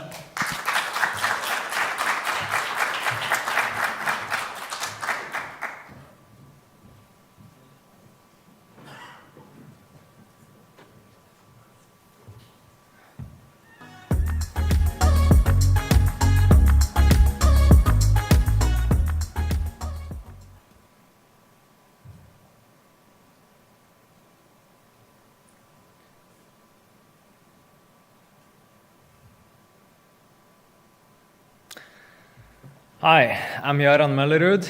I'm a research analyst educating people on Bitcoin mining. I work for Arcane Research. We also do Bitcoin mining in northern Norway. And today I'm going to explain to you how Bitcoin mining can transform the energy industry. This presentation is based on our upcoming research report titled How Bitcoin Mining Can Transform the Energy Industry. We will publish this research report in just 1 week, so stay tuned. So today, first, I'm going to explain what makes Bitcoin miners unique energy consumers, and after I'm going to explain 4 energy problems that Bitcoin miners can help solve. Bitcoin miners are unique energy consumers. They are price responsive, interruptible, location agnostic, modular, and portable. Because of this unique combination of these 5 properties, Bitcoin miners are uniquely flexible energy consumers, and they can help the energy industry solve several problems. First, Bitcoin miners are price responsive. That means that Bitcoin miners are incentivized to respond to changes in the electricity price. Electricity is 80% of operating costs of Bitcoin mining, approximately, and Bitcoin miners always pay attention to the electricity price, and if the electricity price raises above a certain level, they're financially incentivized to turn off their machines. In addition, Bitcoin mining is an interruptible process, so they are fully able to turn off their machines if they need to. And this becomes clear when comparing a conventional data center with a Bitcoin mining operation. So here on the left, we see one of Facebook's data centers. It is not interruptible because their customers require high uptime for this data center. But the Bitcoin mining operation here on the right, they only do one thing, and that's selling hashes to the Bitcoin network. And the Bitcoin network consists of thousands of Bitcoin miners around the world, and it doesn't really care if a few miners turn off their machines every now and then. Bitcoin mining operations are also location agnostic. A Bitcoin miner only needs cheap energy and an internet connection. Because of that, a Bitcoin miner can locate its operation practically anywhere in the world. This makes Bitcoin miners fantastic customers of stranded energy resources. Also, a Bitcoin mining operation can be scaled modularly. It all depends on the number of machines. A Bitcoin mining machine consumes a specific amount of electricity. So if you let's say you have 5 megawatts of available energy, then you can buy 1,500 Bitcoin mining machines. If you have 10 megawatts, okay, then scale it up to 3,000 machines. So you're able to always match your available energy with a Bitcoin mining load of the exact same size. A Bitcoin mining operation can also be designed to be portable. On the left there, we see a portable Bitcoin mining operation. There they have built in the Bitcoin mining machines inside containers. These containers can be shipped anywhere really fast, and it's also really easy and fast to set up such an operation. So if you have excess energy just for a period of, let's say, the next 2 years, then you can set up such an operation, soak up the excess energy, and when the energy is not in excess anymore, then you can move the operation to another location. So because of these 5 properties, Bitcoin miners are uniquely flexible energy consumers, and they can solve several energy problems for the energy industry. The point of this presentation is to explain that Bitcoin miners are not just any energy consumers. They are very special energy consumers, and the energy industry should view Bitcoin miners as energy tools that can help them solve several energy problems. And now I'm going to explain some of these energy problems that Bitcoin miners can help solve. Firstly, Bitcoin miners can strengthen electricity grids. On the right here, we see the estimated growth of wind and solar share of the global electricity generation. We see that in 2040, it's estimated that 42% of our energy will be generated by wind and solar. That's up from only 10% right now, so it will be a massive, massive growth. The problem is that wind and solar are non-controllable energy sources, which means that we don't control their output. Their output is determined by the weather, and unfortunately we can't control the weather. So this graph essentially shows that we're replacing controllable energy sources with these non-controllable energy sources.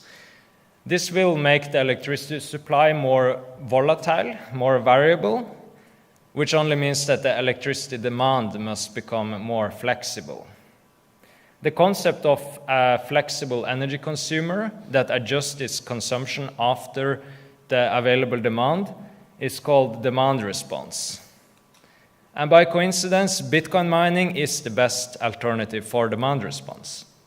As I explained, Bitcoin miners are price responsive and interruptible, which means that they're able to instantly stop their energy consumption during energy scarcity, and they're also financially incentivized to do so. This makes Bitcoin miners a phenomenal demand response resource. Bitcoin mining can also improve the economics of renewable energy. As I explained, the huge increase of wind and solar will lead to a more variable electricity supply. Another problem is that it will lead to a tremendous amount of wasted energy. This is already happening in the central part of the US, as you can see in this map. The central part of the US has fantastic wind resources, and therefore between 2015 and 2021 there was a massive build-out of wind energy there. And you can see here, this chart shows the percentage of hours with negative power prices in the US. And you can see how it increased between 2015 and 2021 as we build out more wind and solar.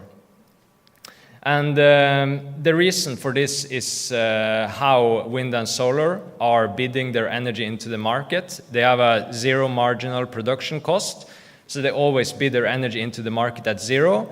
And in an area, wind and solar will, or at least wind, their power plants will be very correlated, their output. So at times when all the wind producers are producing at the same time, the energy prices can go to zero or even negative. And this is very, very bad for the economics of wind and solar projects. And this can lead to a stop in the development of such projects. And we already see Bitcoin miners are locating themselves in West Texas, which you can see here. A lot of the negative prices are happening in West Texas. Bitcoin miners are moving there because West Texas is an example of an area which has seen a massive development of wind power the latest few years, and now an increasingly big share of solar as well. The problem in West Texas is that it's almost no local electricity demand there because it's a desert and it almost doesn't live people there. But we still see on the map here that most of the Texas Bitcoin miners are actually operating in the West. This shows the location agnosticism of Bitcoin mining, which I talked about in the beginning. And the reason why all these Bitcoin miners are going to West Texas is exactly because they have too much wind and solar there. So you will have a lot of hours with zero or even negative energy prices, and this is nutrition for Bitcoin miners. And some of these Bitcoin miners are even located directly at the wind or solar plants, and they have agreements with the owners of these wind and solar plants that they can consume their excess energy. So these wind and solar plants can get paid more for their energy than they would without Bitcoin miners. Bitcoin mining can also help mitigate natural gas flaring. So instead of just burning the gas, why not just use it to mine Bitcoin? So natural gas is a byproduct of oil production, and in some cases, if the oil well is located far away from the demand for energy, the oil producer must burn the gas because it's not economically viable to build pipelines to transport the gas to the demand. You can just instead put a Bitcoin mining operation directly on the oil well and burn this gas to generate electricity that is used to mine Bitcoin. So here you can see this type of Bitcoin mining operation. It's built inside these containers, and they have electrical generators that run on this natural gas. This is very helpful for this reduces the wasted energy. Natural gas flaring is a very, very big waste of energy. The amount of natural gas flared each year is enough to power the entire continent or the entire sub-Saharan Africa, which is a tremendous amount of energy. So why not just use it for something productive, and the oil producer can sell this gas and at least generate some income instead of just burning it. Not only is it more profitable for the oil producer to mitigate this waste of energy, but it's actually very, very good for the environment, as Daniel Batten explained earlier today. Mitigating natural gas flaring by mining Bitcoin is actually the most cost-effective way of lowering emissions.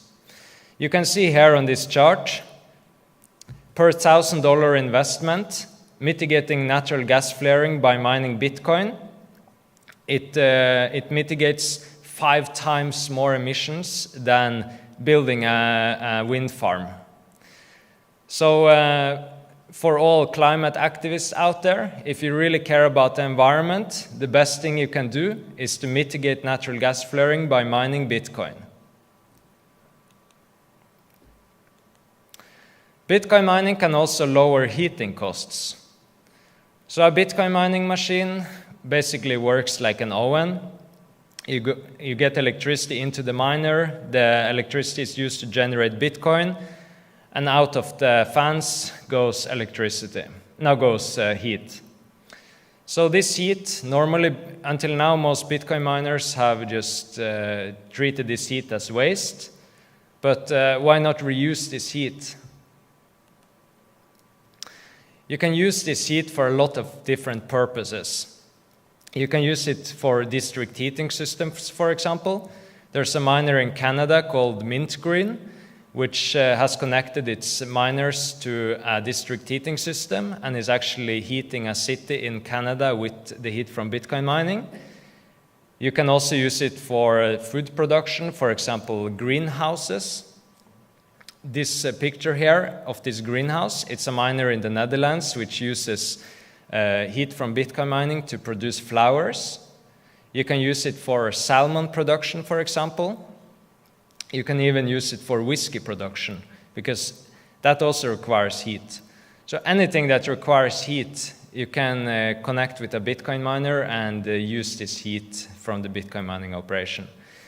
I'm from Northern Norway, and in Northern Norway, heat is very, very valuable. And we almost don't have greenhouses in Northern Norway because it's very expensive to heat greenhouses there because it's really cold. But with the heat from Bitcoin mining, you can actually increase the sizes of greenhouses in northern regions, which lets you grow more food, and that increases food security in the region.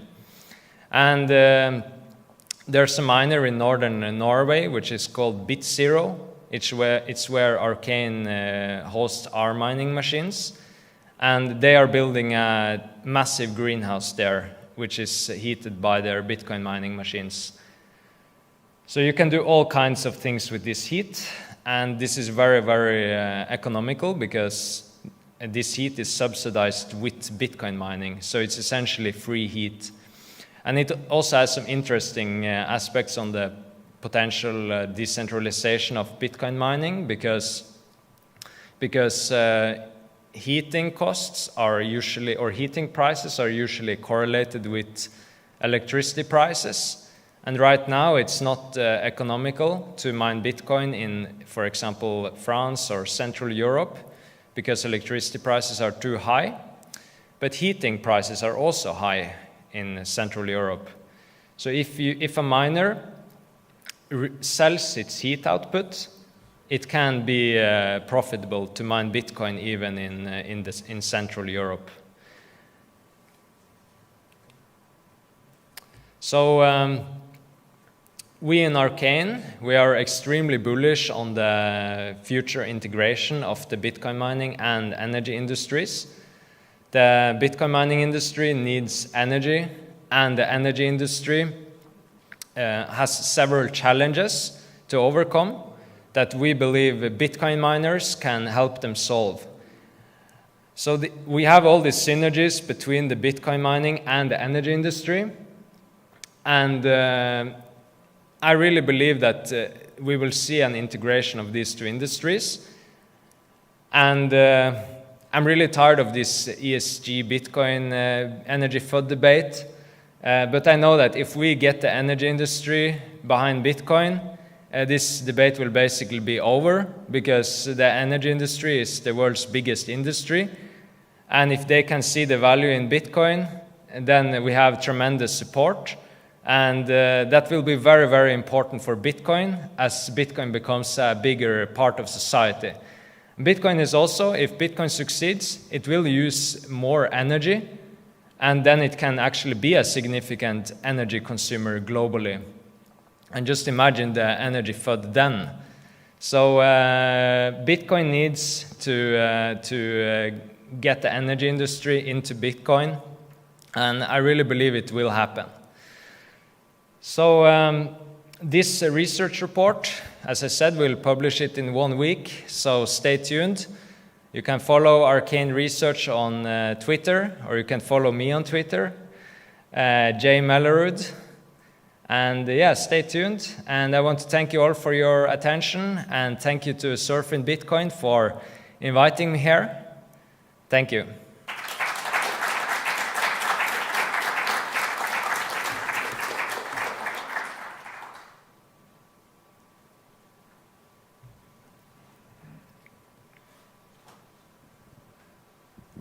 Thank you very much for this feedback and for these data and for the report. Looking forward to it. But I have a question. Do you see the energy industry entering into competition with the banking industry. When you were presenting, your question just blew out my mind. I come from the banking industry. I saw Apple and the GAFAM entering in competition with the payment industry with Apple Pay, Google Pay. Do you see the energy industry entering into competition with banks? The energy industry entering competition of Yeah, banks? Through proof of work, through Bitcoin, through becoming a big player in the banking and payments industry using Bitcoin, like. Yeah, if we look far enough into the future, it might happen because the energy industry is so incentivized to start mining Bitcoin, or at least to cooperate with Bitcoin miners. And as we all know, the banks doesn't like Bitcoin, and I think the energy industry is much more likely to cooperate to be cooperative with Bitcoin than the banks. Hope so. Yeah, so why not? I think that's the more likely thing that can happen. The energy industry is the most powerful force that can get into Bitcoin, and if I think they will also create a lot of the ecosystem in the future of Bitcoin. Thank you.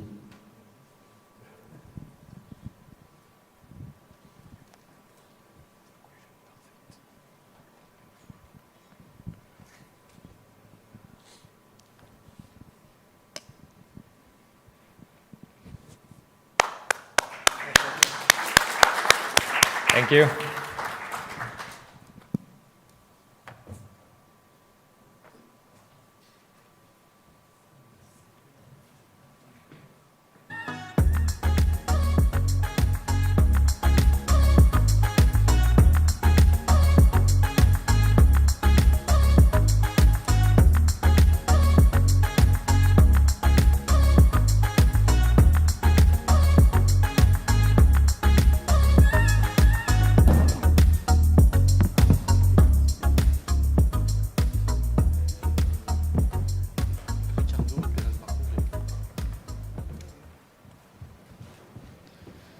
Okay, it's working. Okay. Hello, good morning, everyone. We are just waiting the fourth speaker. Yeah, Ricardo. Oh, no, it's not in the place. Yeah, maybe we can start without Ricardo, and he will join us in the next minutes. So thank you so much for being here. I'm Raphael Bloch, the co-founder and editor-in-chief of the Web3 media, The Big Whale, and I'm very pleased to host this panel. Thank you so much for your presentation. So today we're going to talk about a big subject, Bitcoin, money, and energy. It's a very large subject. We talk a lot about the fact that Bitcoin has one particularity. It has a limited supply. We know that there will be only... Ricardo is here. Okay, perfect. No, it's fine, it's fine. And yeah, come there. Thank you. And yeah, so there will be only 21 millions of Bitcoin, but there is another one. Bitcoin runs on energy, and it changed many things. And so I would like to discuss this subject with you. So we have Michel Kazaka. You're the CEO of Value Chain, and you recently published a report on Bitcoin energy consumption. We have also Nicolas Cantu, the CEO of 4NK, and you're working on new standards for the web. Also, so Ricardo, you're a mathematician from the CNRS, and CNRS is the French National Research Center, and also so Jaran from Norway, and you are an analyst at Arcane Crypto. So my first question, Nicolas, will be for you.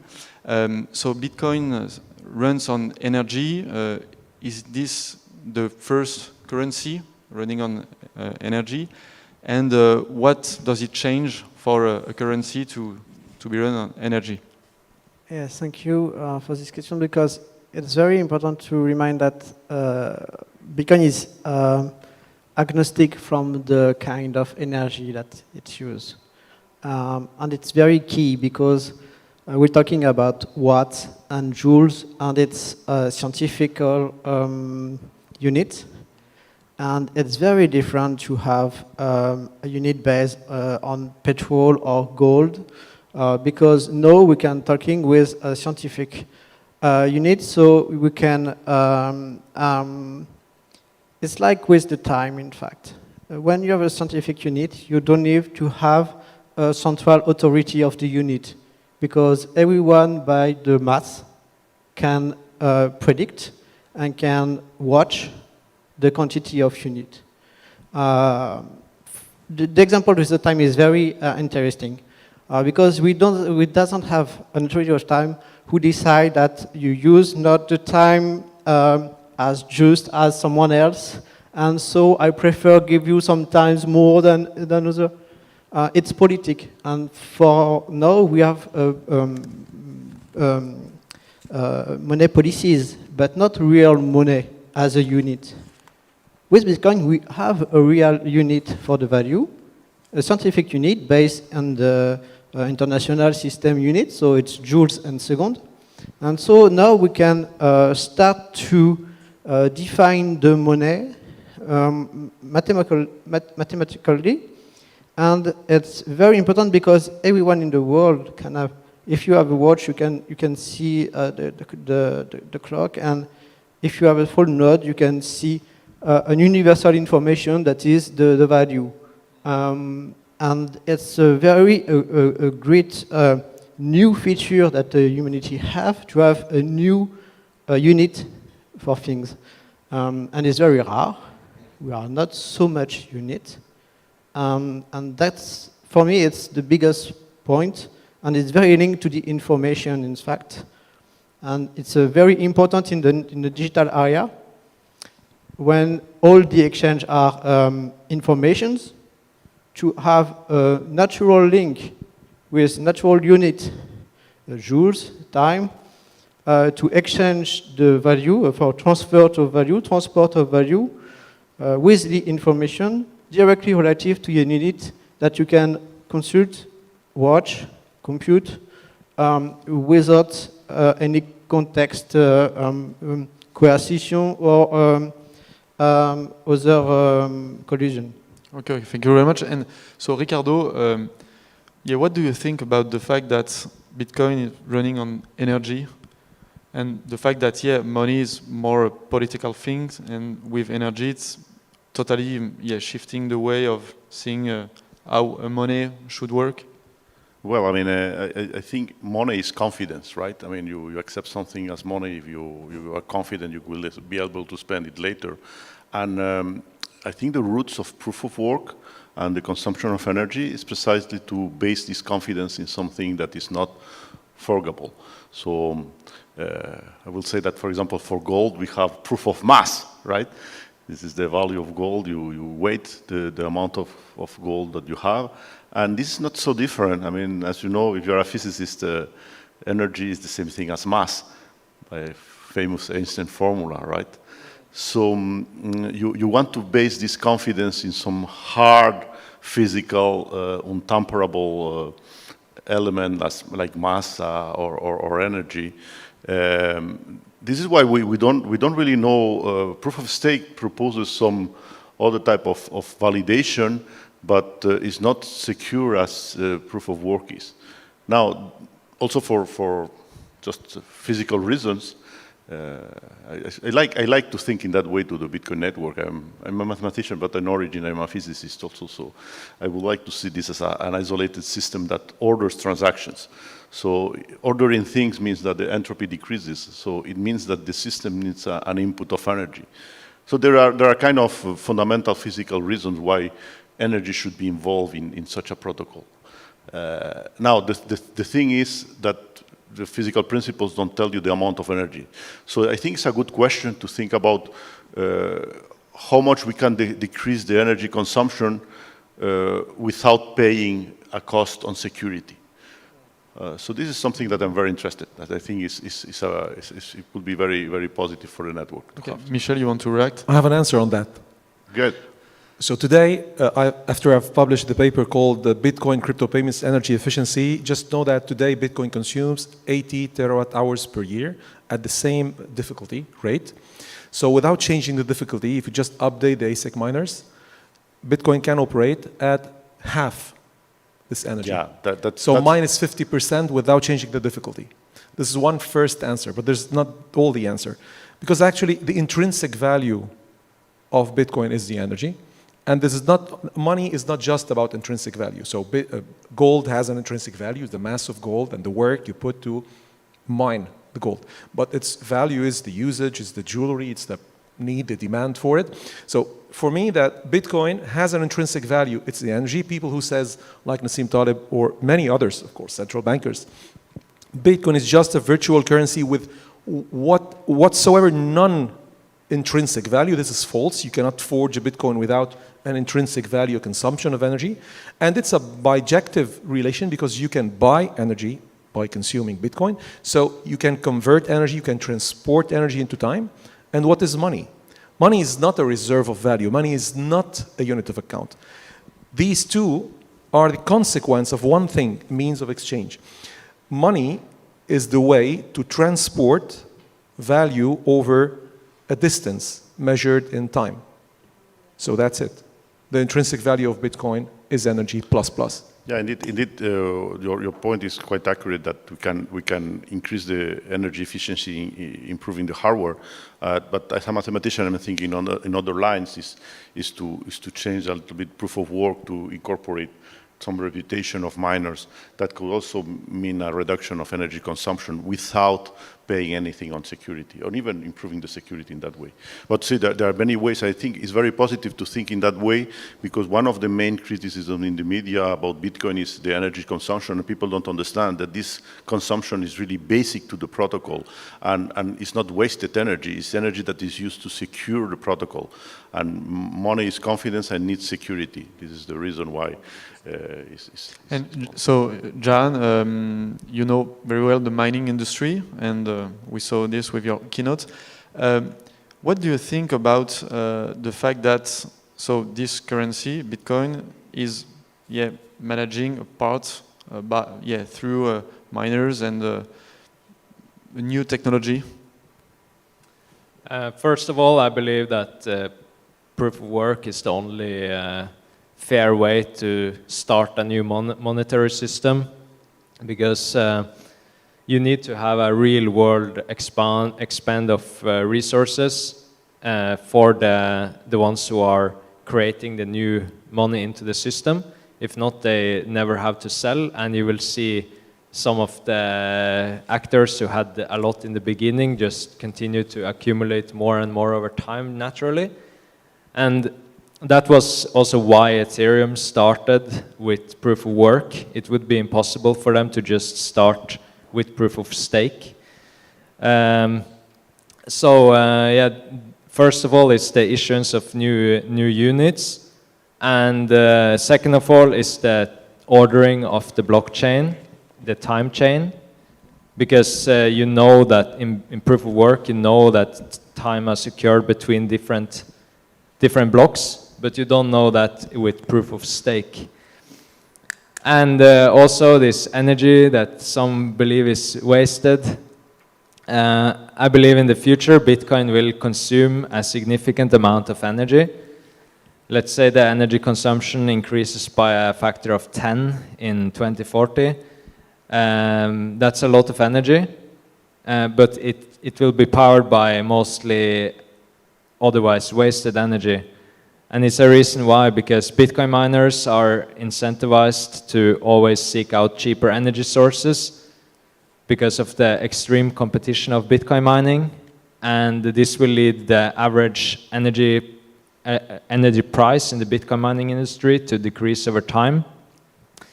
And it will become so low that Bitcoin miners can only get this low energy price by consuming otherwise wasted energy. So it will have a really positive impact on the power markets globally, and this energy consumption of Bitcoin miners is not competing with grid customers, with households. because it's the exact reason why Bitcoin miners can't operate in France, for example. I 100% agree with all what you said, except one point. I disagree of the factor times 10 in 20 years of energy consumption. The question is not just energy consumption, it's energy efficiency for me at least. So for example, if you increase the energy consumption, it's not the energy cost that will increase, because if you can achieve higher watt per terahash, lower watt per terahash, so increase the energy efficiency. So yes, the competition will continue. Yes, the energy consumption will go up, but it will go down due just to the Milton Friedman market law of demand and the free market on the Bitcoin miners. Bitcoin miners today is not that much regulated market. It will become regulated later, but I think that the energy efficiency will help increase the security with lower usage, with better usage of watts per terahash. So I don't think it's going to be times 10, that's all. Maybe times 2, but not times 10. Yeah, you want but don't you think that even if Bitcoin mining machines become extremely efficient, don't you think that that will just lead to miners using even more machines? And because they will always use a certain percentage of their income on electricity. The question is twofold. First one, proof of work, is for the main layer, the mainnet, the Bitcoin. But we need to put in the picture the Lightning Network and the second layers that should come on Bitcoin. That should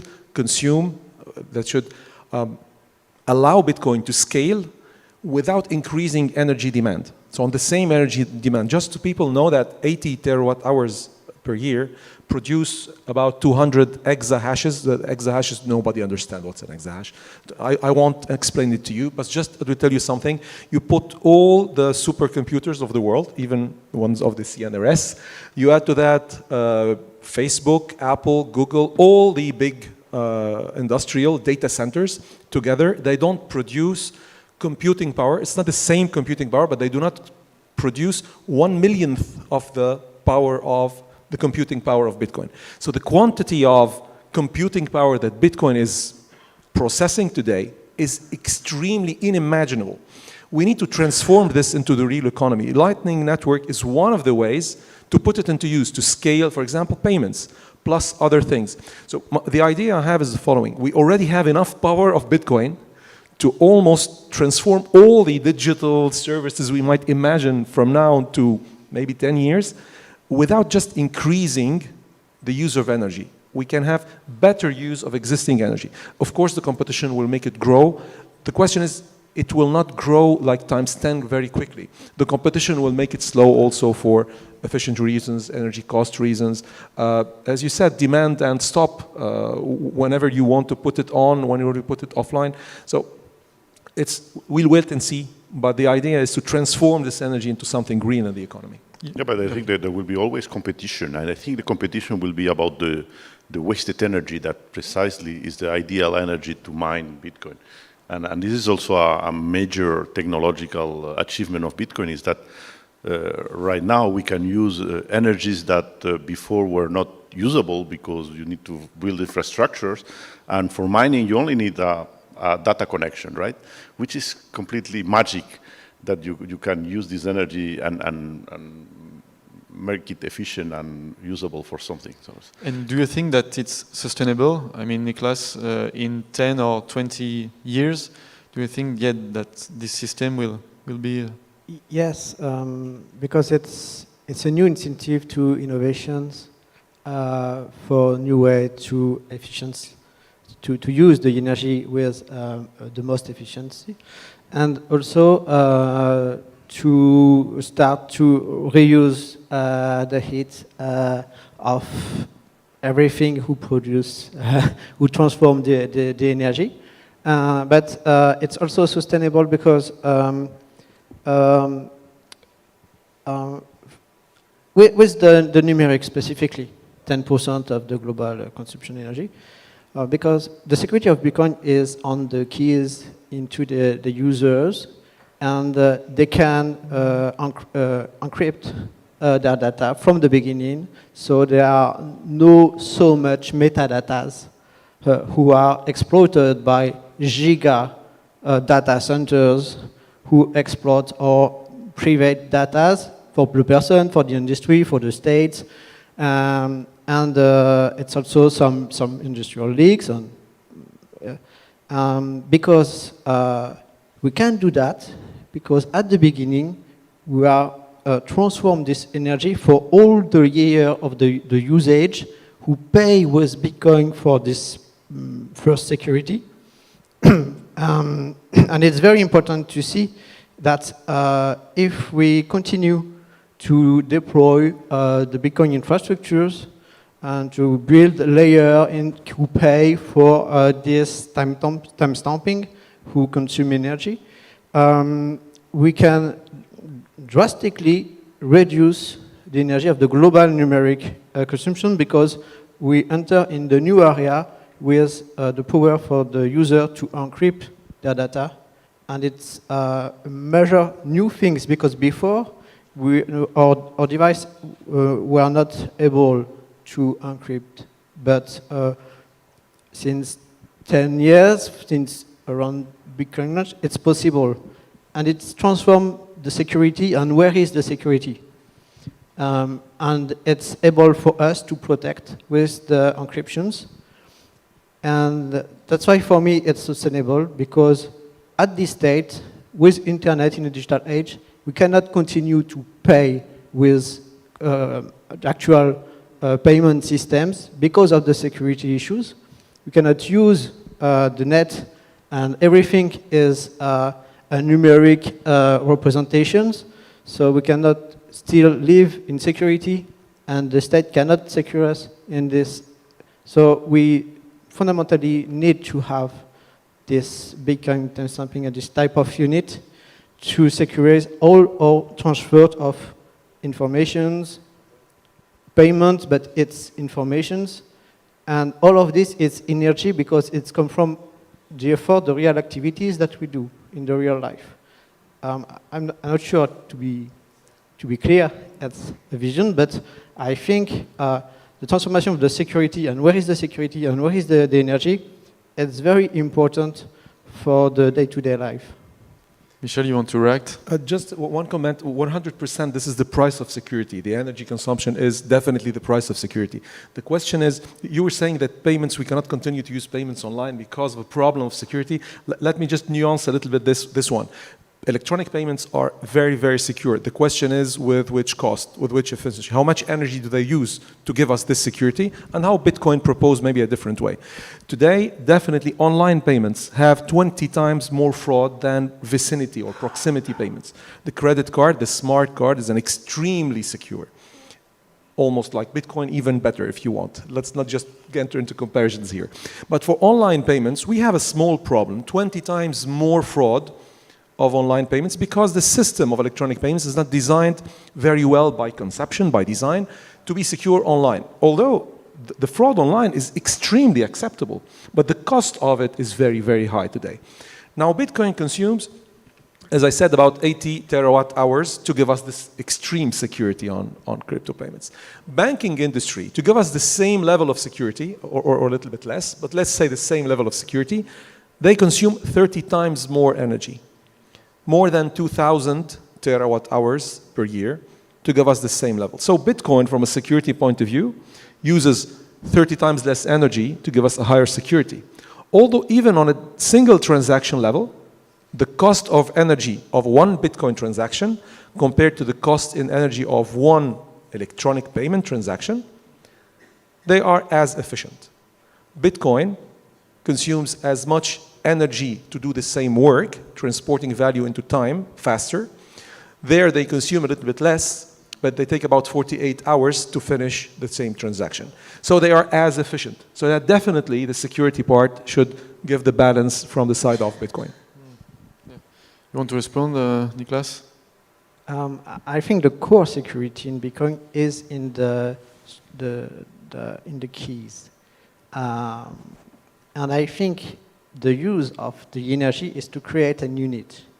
And the security in this unit is the time that you can take to be sure that the information that you have to say, to confirm, in fact, is you have not double spent, etc. So the gap between the blocks, the time between the blocks is more important than the block itself and the energy used.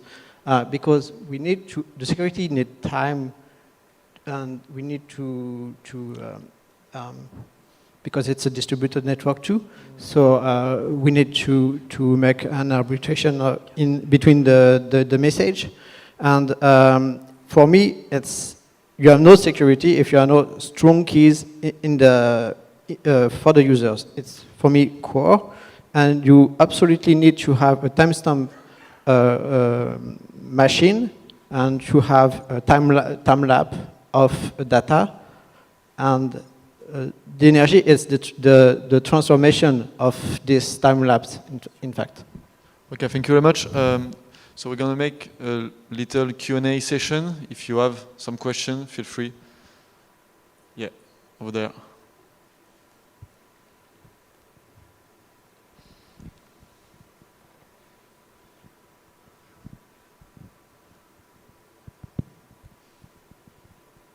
Hi.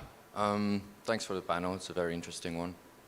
My question is about the chip shortage that we may have seen recently. Do you think that could have an impact on the mining industry?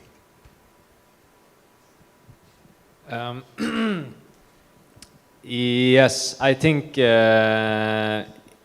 right now it doesn't have that much impact because the Bitcoin price is going down, so it's not so much incentivizing miners to build new capacity right now.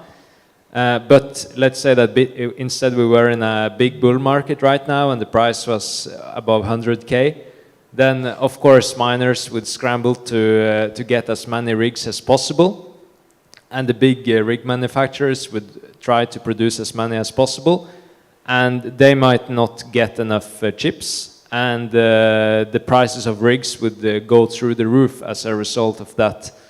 And I believe in the future there might be a bull cycle that becomes extremely profitable for the existing Bitcoin miners that have rigs, because if we see chip shortages in combination with the Bitcoin price increasing, it will be very, very difficult to get new chips and build new rigs. And the miners who already have rigs on the ground mining will have a very, very big advantage in the future. Thank you. I have another question on a slightly different subject. Regarding big energy players, it seems that in Texas, or at least in the US, they're using Bitcoin to stabilize the grid, especially like for in the context of wind-powered economies. My question is, do players in Europe, or are they looking at that? Are they starting to realize that maybe it's an attractive subject? In Europe, the only places where they mine Bitcoin right now is in northern Sweden and northern Norway and Iceland. And in those places, there's very little wind and solar power. Iceland runs on 100% or almost 100% geothermal energy. The rest is hydro. Well, northern Norway, it's 100% hydropower. In northern Sweden, is mostly hydropower, but they also have a little bit of wind. And I know that in northern Sweden, some miners are participating in these demand response programs, as they do in Texas, that are helping to balance the electricity grid. And miners in Norway can also participate in these programs, but it's not as much use for them in Norway, because we have hydropower which we can use to stabilize the grid. Yeah, go ahead. Yes, I think it's very interesting because there are a lot of locals model, and it's very interesting to see the local impact also of the mining and the usage of the heat. For example, I think in France, methanation, so methanization, is very interesting to study because a lot of energy is reused to heat for the bacteria at 65 degrees or 35 degrees. And so they lost energy just to heat for the bacteria. But if they do the same thing with mining, they can increase around 30% the rate, and they can reduce the cost. And it's very interesting because we have a lot of farms and waste from the agriculture, and so it's tons of methane that we can transform. And after the methane, we still have some carbon, but it's also an incentive to reuse this with captation of carbon into other les algues. And the heat can be used for the wood, for dry, for a lot, but it's local. So it's with the local farmer, it's with the local infrastructure. The actual infrastructure in energy takes time to connect the energy grid with the local methanization center. And during this time, sometimes there are a lot of methane for quite nothing. And it's the reason that sometimes it's not in a very great state. And so it's with the Bitcoin, they can just mine during the time before being connected to the global network and to be able to send their energy. So they can still to maintain the infrastructure, and they also reduce their cost. So more agricultures and farms can send their waste.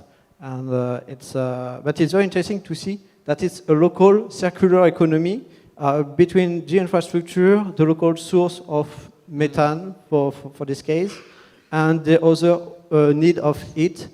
And I think it's a new kind of circular economy.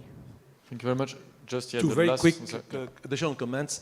Actually, Europe is lagging very, very much on the race of Bitcoin mining or just mining industry, but it has very important assets it should use. Europe actually, for example, in Netherlands, they build the chip manufacturing systems that we sell to Taiwan.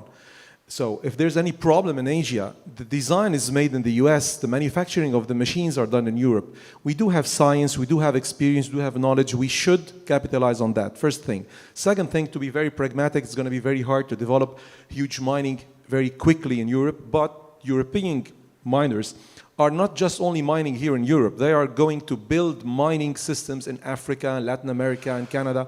So we need, as Europeans, to develop this industry, to be present in it. The United States is today the leader. We have very important assets. We should not lose them. Thank you very much. We can continue those discussions after. Thank you so much for being here. Thank you. Thank you. Thank you.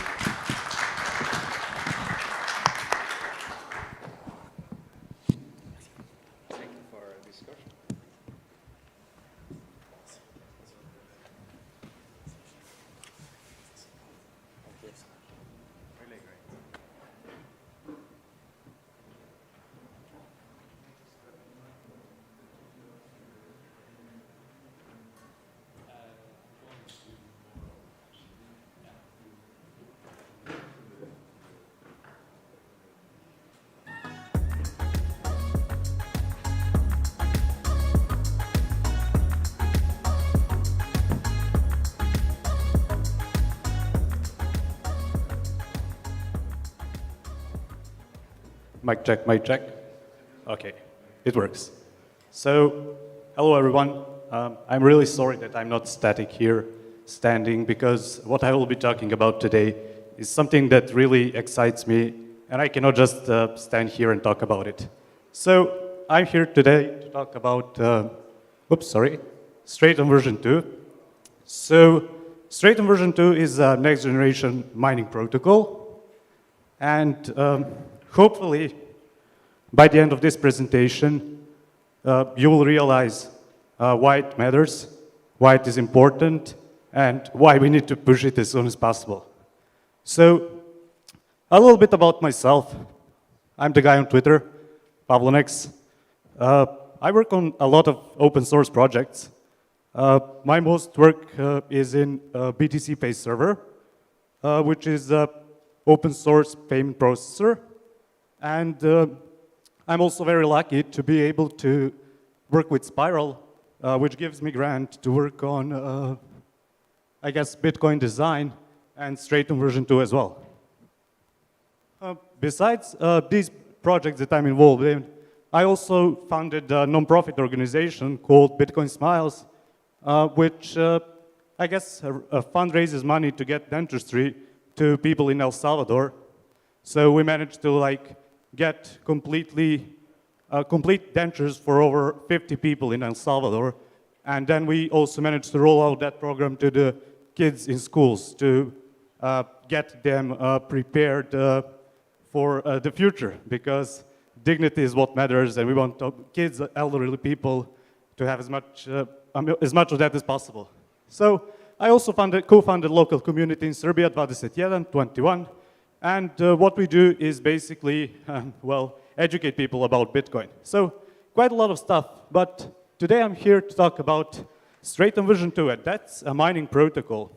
So I guess the first question is, what's a mining protocol? And for those of you who don't know, like any other protocol, a mining protocol basically decides a set of rules, a set of communication rules between mining pools, miners, proxies, to contribute hash rate to the Bitcoin network.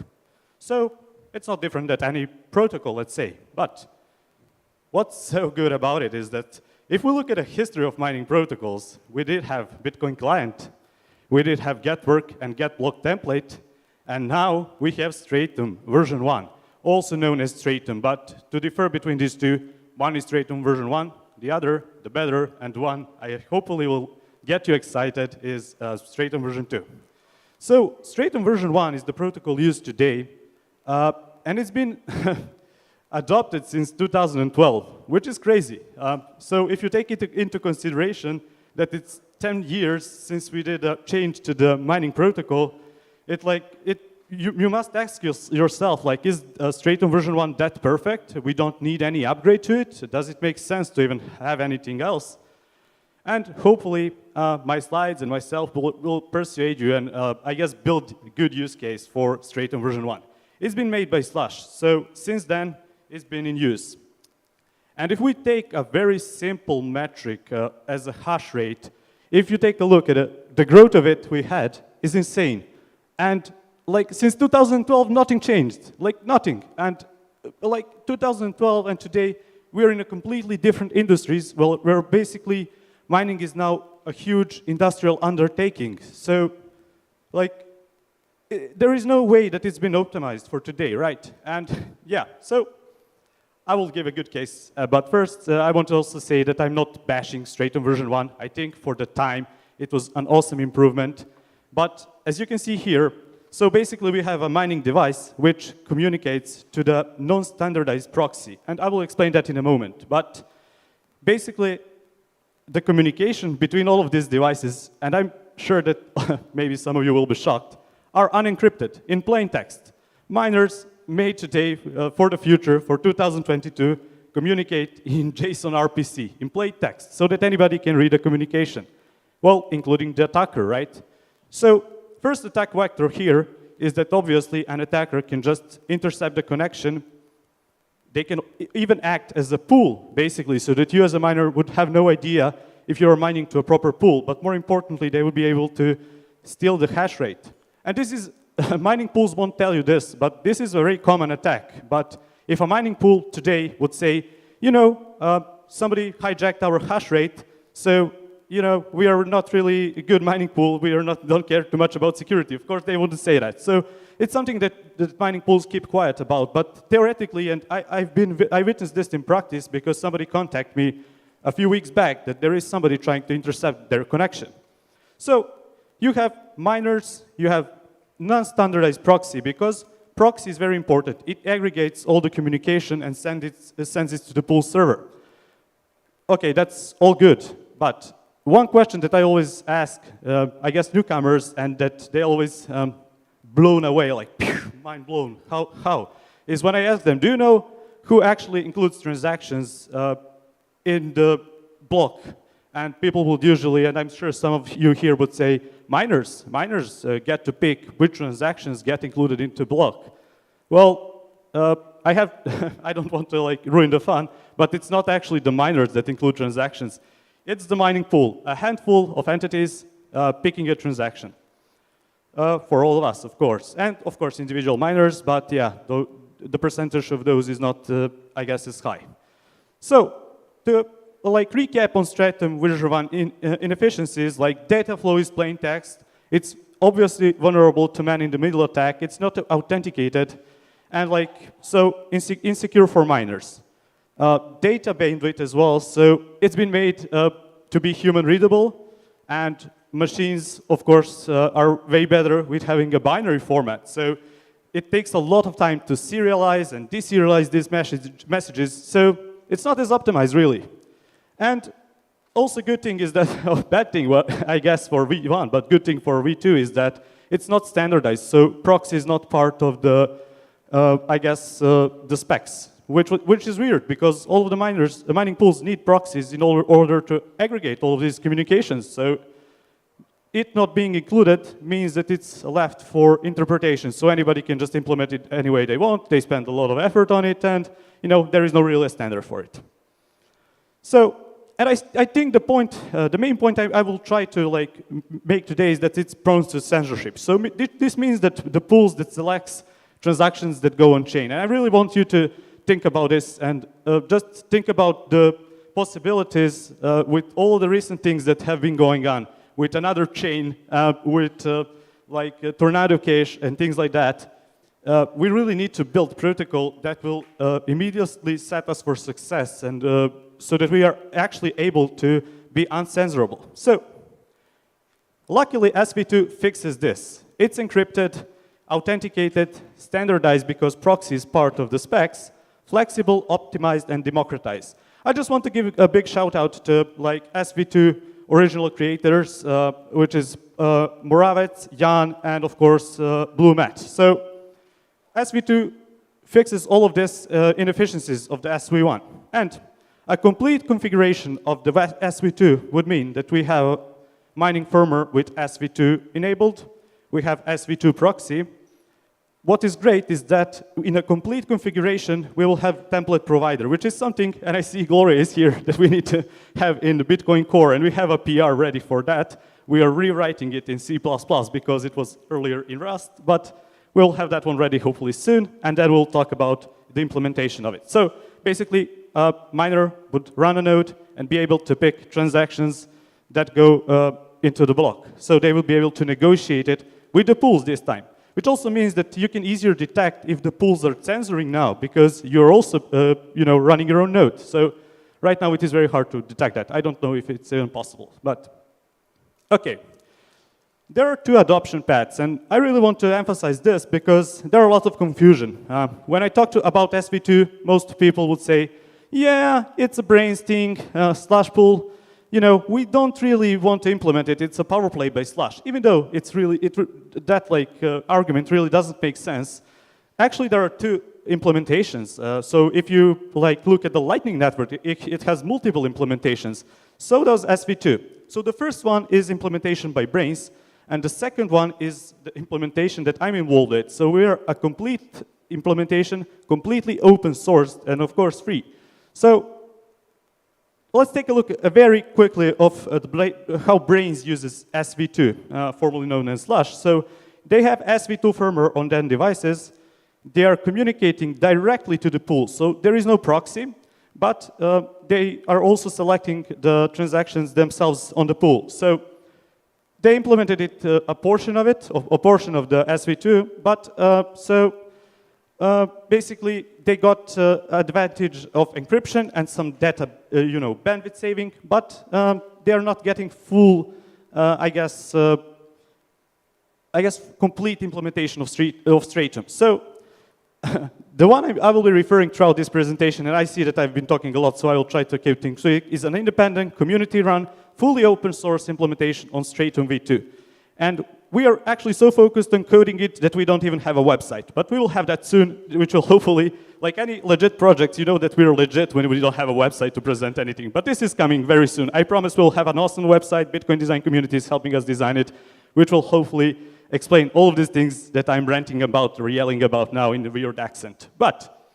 So our roadmap is right now to have MVP configuration, which would allow devices running SV1 firmware to actually use SV2. So Rachel Riberchuk from Galaxy actually has a PR which will be merged in 3 to 4 weeks, and this will be our MVP candidate.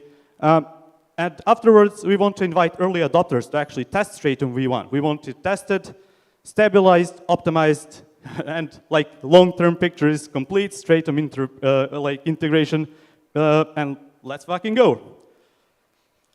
So once again, here is a complete configuration. I'm a little bit out of time, but yeah, basically just memorize that this is, there are so many configurations possible, like 8 to 9 maybe, but this one is like complete, where you will get most about most security, most performance, and of course most democratized transaction selection. So our very short-term milestone, and I would like to, I've saw lots of miners here, maybe some mining pools. Please come talk to me, because we do need early adopters, because without users we cannot really push this forward as soon as possible, and it's obviously a danger that we need Stratum v2 at this point, considering all the things that are happening.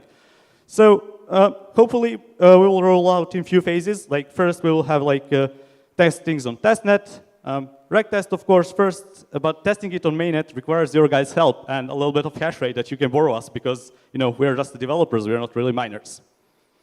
So this is how our MVP configuration of SV2 would look like. As you can see, there is SV1 firmware, so we don't really have to push hard to manufacturers to implement SV2. We can use all of the advantages, I mean most of the advantages with just them having a translator which will translate connection from SV1 to SV2, and then have SV2 pool server, where, for example, in the beginning, the pool will be one selecting the transactions. But as we roll things out, get things merged, hopefully, in the Bitcoin core, then we will be able to aim towards a complete, I would say, configuration. So, as I said, when you consider all of the things that I maybe ranted and talked about, yell about, I don't know about you guys, but to me, SV2, and I'm biased, is one of the single, if not the most important thing that we need to get into Bitcoin in order to make it completely uncensorable. And I don't know about you, but I come from Serbia, a very small country where we did have history of getting our property confiscated. I mean, I can go into that and explain how former government confiscated property of my grandfather. But so, I mean, it is very important to me for Bitcoin to remain uncensorable, and Stratum v2 will allow that. So what can you do to help? Maybe if you like my presentation or think that it is important, of course, first do your own research. Don't trust just me and my accent, which is weird. But as a user, you can spread the word. Just alert people about it. Try to learn as much as you can about Stratum v2. If you're a miner, obviously explore SV2, test it, post feedback. Just bug us, please. If there is some questions, feel free to reach out to me on Twitter. We have a Discord channel, so just contact me and let's talk. We want more people, more eyes on this. Mining pools, of course, can help us test, become early adopters, as I said, maybe publicly signal for support so that other entities will see that SV2 matters to them, right? Rust developers, since I forgot to mention, but the implementation that we are making is in Rust. So if you're a Rust developer, please come to our Discord channel. There is a very nice community of developers building this. some of them are funded to work on it full time. So, and we are not, none of us are funded by a single entity. So there are a few entities that are funding SV2 open source implementation that we are working on. And yeah, if you're a non-contributor, come on, there is so much things that you can do. Help us with the content, help us design website, educate people about it, and so on. So we did have quite a few non-contributors who helped us build content for website. We had the designers helping us design it, and we had developers who helped us build the website itself. And that is very important, and hopefully, as I said, it will be launched very soon. So I know that I have a little bit more time, but I would really like to give shout out to all of these guys that you can see here. FI3, Rachel, which is our GigaChat developer, Chris, Lorenzo, and other guys as well. So for SSO, also thank for still Lee for constantly pushing me to explore things and learn. Thanks to original creators of SV2, companies that are supporting.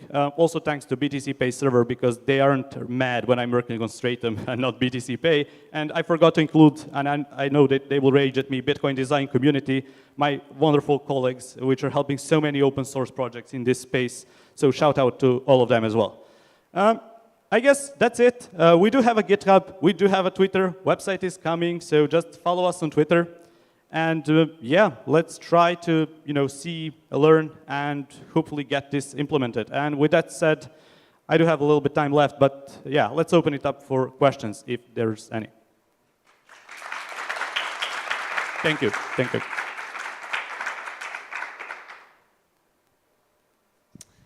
What are the incentives of the mining pools to implement Stratum v2? Responsibility. So if somebody would like to censor you, you would just say it's not us, it's miners, and you can accept all of their proposals, which is what we do by default. So you're basically giving out responsibility, and that's what mining pools want. If in case you don't want to become evil and censor people, just give responsibility directly to the users. Of course, we can just talk about security and all things, but I think that just handing out that responsibility can be a big incentive. Yes, thank you. But don't you think that in the future, big governments can try to prevent mining pools from implementing this? You mean like government entities? Yes, those who want to censor transactions. Yes, but that's why we need to push this as soon as possible and getting running. We have a protocol that set us for success, so that's why there is an increasing urgency to get this merged, and not merged, ready and tested, because when they come, we will be ready. That's great to hear. Yeah.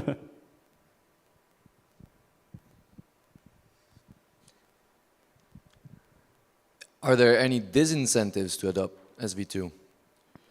No, not really, not that I know, because if you look how outdated SV1 is, I would say really there aren't. It encrypts, it gives security to people, it democratizes blocks transaction selections, so I only see pros, but I am sure as we test things out, get it adopted by mining pools, there might be things that we will improve along the way. And there are even, I forgot to talk about this, but there is a proposal that guys are working on which will allow non-custodial mining payouts as well, which is not really part of the protocol, but maybe we'll add it as well. It's still in research exploratory phase, but it will hopefully give a one more plus to all this censorship resistance. Thank you. I also agree this is one of the most important things for decentralization in Bitcoin.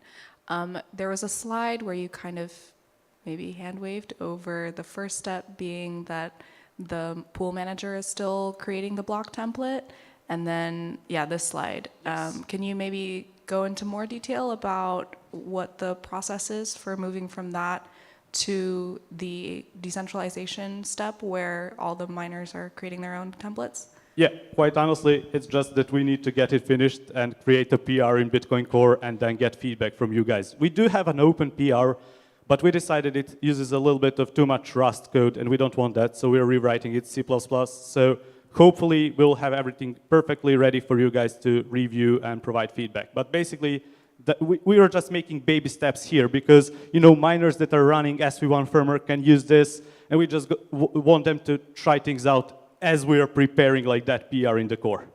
Okay, and then follow-up question, what do the changes look like for Bitcoin Core, just for planning?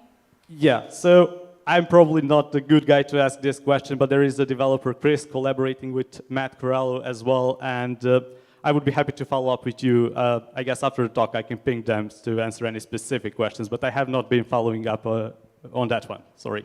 Cool, thank you. Thanks, Gloria.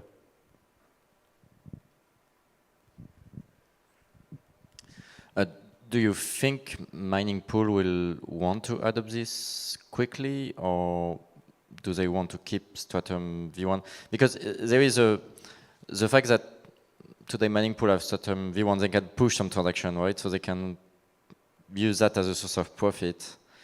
Of course, if mining pool have the long-term vision, you know, they should adopt this because in the long term it's better, but in the short term they may make more profit because now they can organize transaction, you know, they can, someone can pay them to push a transaction sooner with lower fee when the network is congested.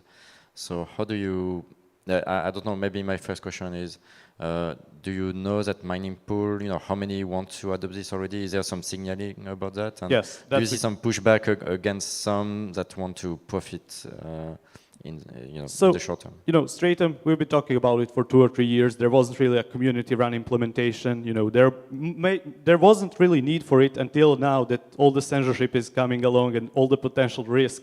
And we do have, I probably cannot maybe say out publicly, but we do have quite a few already pools that are willing to test things for us. So the support is expanding, and hopefully when we have the website, we will publish their support because, yeah, other mining pools don't trust, nobody's using it, that's how they see it. But once you see that there are actually entities, we have Foundry, Galaxy that is actually funding developers to work on this. So they indeed consider it important, and Foundry in particular will be our early adopter as well. So they want this as well.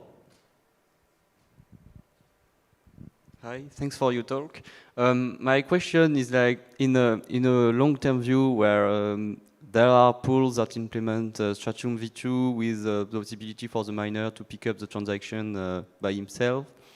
My question is like, let's consider a miner which is kind of cynical. He doesn't care about censorship or whatever. He just wants to earn money. Does this miner in the long-term view have an incentive to prefer a pool that implements Stratum V2 over Stratum V1 without caring about the censorship stuff, just economic incentives? Yeah, economic incentive is as well that it's way better optimized because it's binary, so you're getting a lot of saving in bandwidth as well. So they will have better performance. That's one of the advantages. So there is no really thing why not adopt SB2. Nice, thank you. Thank you.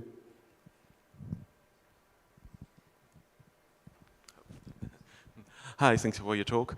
And you have any feedback directly from the miners themselves? From the pools?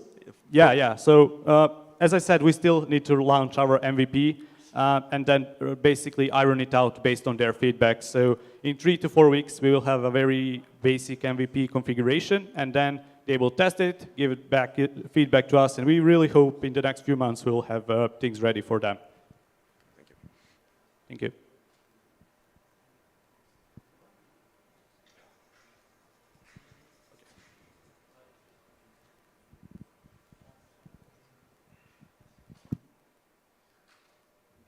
Thank you, guys.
Oh, really? I ran 10 minutes over.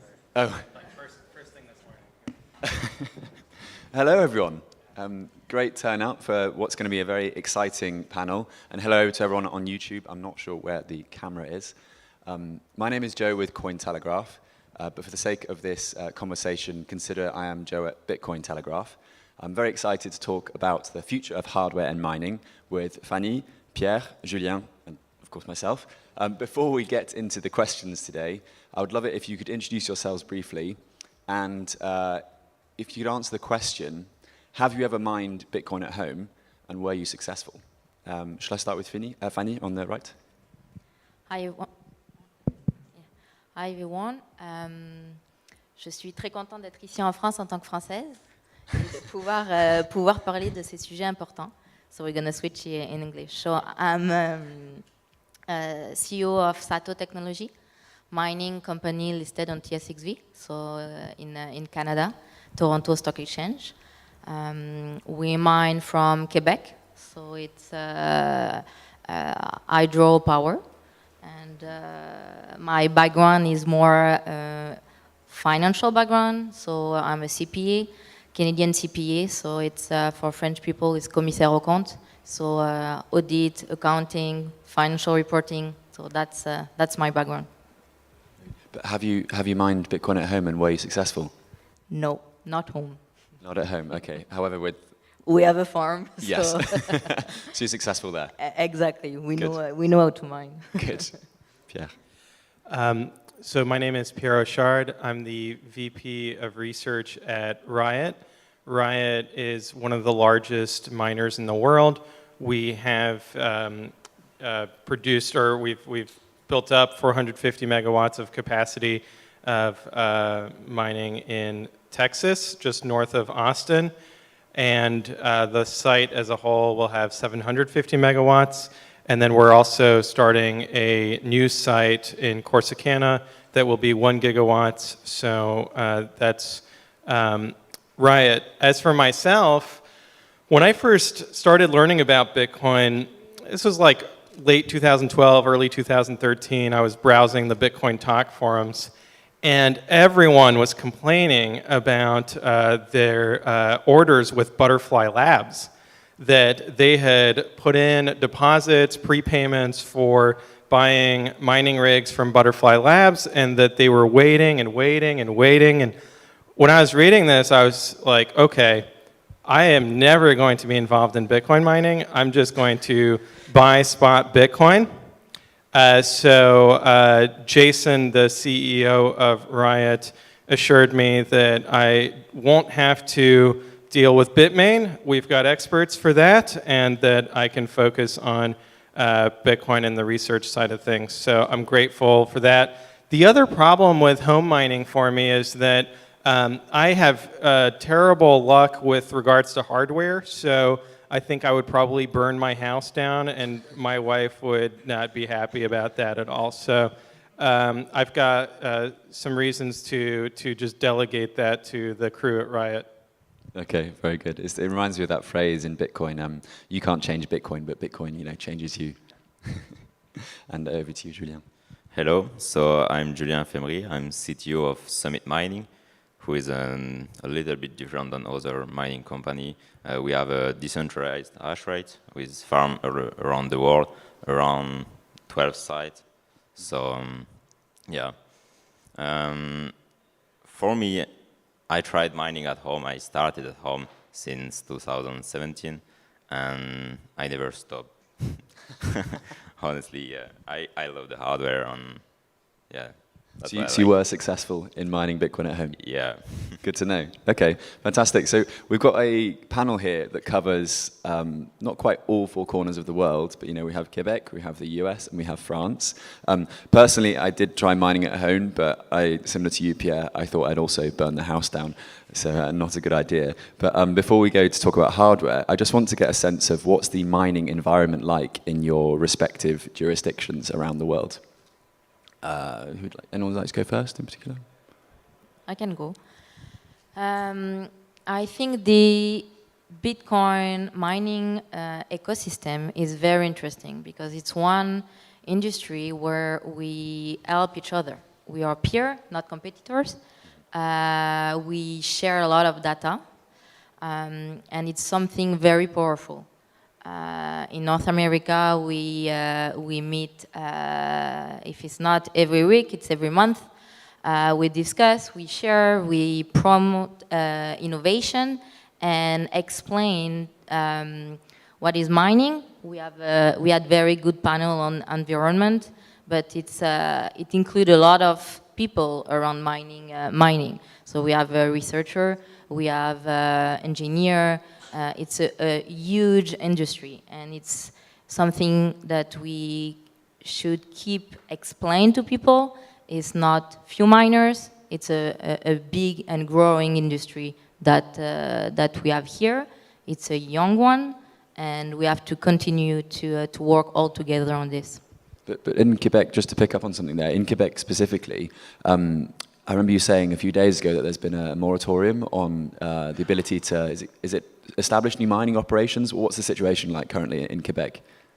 So Quebec, it's hydropower, and few years ago, they have many people getting interested about the excess power in Quebec. So they receive a lot of application, and to make it simple for sure, so they receive a lot of application and then say, whoa, what's going on? So they decide to do a pause and think about it. And so people basically that had contract before 2019 could continue. And after that, you have no new enters. So now we still have a lot of mining company, a lot of public listed mining company in Quebec. But yeah, today it's difficult to enter in Quebec. Okay. In Texas, it is a very favorable environment at the state level. We have a governor who, in 2014, was accepting Bitcoin donations for his campaign. So already early adopter and very supportive of what we're building. And at the grid level, so Riot mines off the grid, uses grid electricity. And the stabilizing factor of being able to turn off when there are extreme weather events, whether it's heat or cold, is very valuable to everyone else on the grid. It means that, first of all, it pushes prices down. Texas has a real-time market for electricity. And so if we are turning off and selling that power back to the grid, that means that prices are lower for everyone else.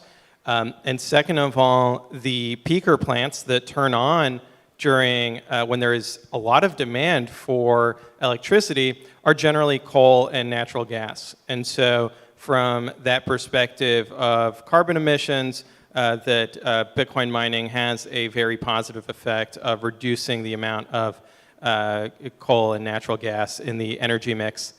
Now, the other impact that Bitcoin mining has in Texas is job creation. So Riot is responsible for approximately 600 direct jobs and 1,200 indirect ones. And this is huge because in specifically where we're building in Rockdale, Texas, they were abandoned by Alcoa. There used to be an aluminum factory there that shut down a decade or two ago and drove up unemployment and drove down economic activity. So Riot's presence of building and creating jobs has been very welcome. The city, for the first time in its history, had over $1 million in sales tax revenue. So, they're happy at the local level that we're driving economic activity. It's very important from their perspective. And if I may add, we have the exact same thing in Quebec or even Canada. As Sato Technology, we use an old tobacco factory. So it's remote places used to be linked to the grid. and was abandoned facilities. So it's good for the community, it's good for the city where you have no more employment because this type of industry just left. And so we're bringing qualified and high-skill employment to these places, and we hire a lot of direct employment or contractor to build these huge electrical equipment. So it's a lot of direct and indirect employment that we're bringing to these remote places. So it's not in the middle of a big city. It's something that's good for the population. And as Pierre explained, and even was explained earlier in some keynotes, in Quebec we stop during winter because we have this amazing thing called curtailment, so délestage in French. And when people need to warm the places because it's minus 30, minus 40, something you don't know in France. Us, miner, it's not even 1 second to stop. And since we connected to the grid, the opposite, summer in Texas, we give back to the population when they need. So it's a good thing to have miner to stabilize the grid and be there. Actually, we are there for the population because we are paying tax, as Pierre said. We're paying the electricity not being used by the population during the day. So utilities increase their revenue and they are able to reduce the price for the population. So it's a big message here for the electricity provider to think about it. We should be working together. Exactly. Whereas, unfortunately, in France, I don't think these situations such as curtailment or ERCOTs, turning off and on at the flick of a switch to stabilize the grid, I don't think the situation is quite like that in France. Is it, Julien? Is that fair to say? We are not mining in France, honestly. With the electricity price, it's not possible. But as you say, that we was used to mine on the grid, so we are paying tax and creating jobs. But right now we are more focusing on flaring. So the advantage of flaring is that you reduce the pollution on the methane going in the air, but also you are creating jobs in zone where there is usually a less amount of jobs, because it's a zone where there is nearly anything around. There is only the oil well.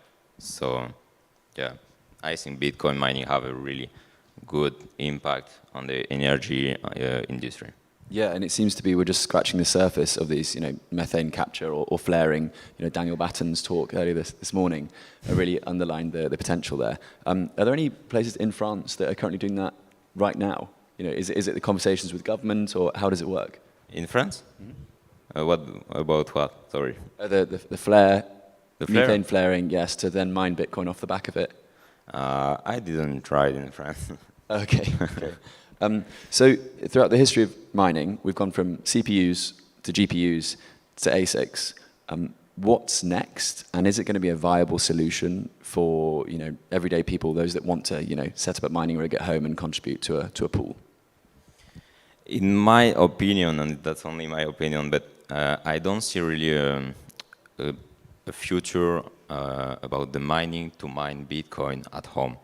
For me, the main thing will happen in the next few years will be another use of ASIC miner, like for dry meat and for other like pool, eating the pool, the water and everything. But I don't see people mining only to mine, because with the price of electricity going up every year, and we saw it recently with the 800 euro per megawatt, people won't mine only to mine.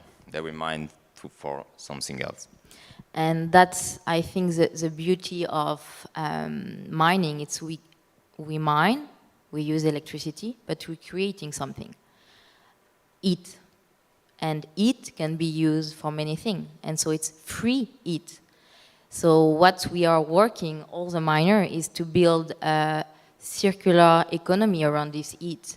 So to be reused for example, agriculture, could be used by municipality to heat the water, to have, for example, yes, swimming pool, to heat some public building. So if you think of all these use case for reusing the heat, so you can use by air or by water, usually for sure you have some depredation, but it's a way for these municipalities, state, provinces to reduce the cost and the quantity of energy, so the bill at the end. So it's something that we have all to work together and think about how we can use this heat. So at Sato Technology, we're working a lot of this, and it's explaining how different industries can work together and benefits for this outcome. With regards to what comes after ASICs, I think more ASICs. So I don't think that there's something after, I mean, in the far, far future, quantum computing, right? But in the immediate term, we had the news of Intel. Intel announced that they are developing their own ASIC processor. And typically, Intel does not build the whole computer, right? They build the CPU, and then somebody else builds the motherboard, somebody else builds the RAM and the hard drive. So perhaps what we'll see with Intel's entry into the ASIC industry is an unbundling of the mining rig, where historically it has been very integrated. And Intel's entry, but also the emergence of immersion cooling and kind of industrial scale Bitcoin mining makes it so that it might, and this is my own view, Riot doesn't have any specific plans in this regard, but it might make sense to have custom hardware that is not the typical tower, mining rig that is currently on the market. So that, and what I really hope as well is that we move towards the development of systems where you can replace the ASIC chip. So typically with a desktop computer and a motherboard, you can replace your Pentium processor with the new generation, which is great for reducing e-waste. It's more efficient. And so modularizing and unbundling, I hope, is the direction that we go in with future generations of Bitcoin mining hardware. But Riot's not in the manufacturing business of hardware, so that's really outside of our control, but it might be something that comes next. Okay, interesting. And Moore's law, and because I'm a great journalist and researcher, I've written down the definition here, which is the observation made by Gordon Moore in 1965 that the number of transistors in a dense integrated circuit doubles about every 2 years. Does this law apply to circuits with mining? And if so, or maybe to flip up the question on its head, is there a point at which the circuits can no longer get better or more efficient and we can't, as you say, Pierre, change them out? My understanding is that even for typical desktop computers, that Moore's law no longer applies in the strict definition of the number of transistors per square centimeter or whatever measurement we're using. So now it's really going in towards the direction of what Apple is doing with having more specialized coprocessors that are on the same chip design.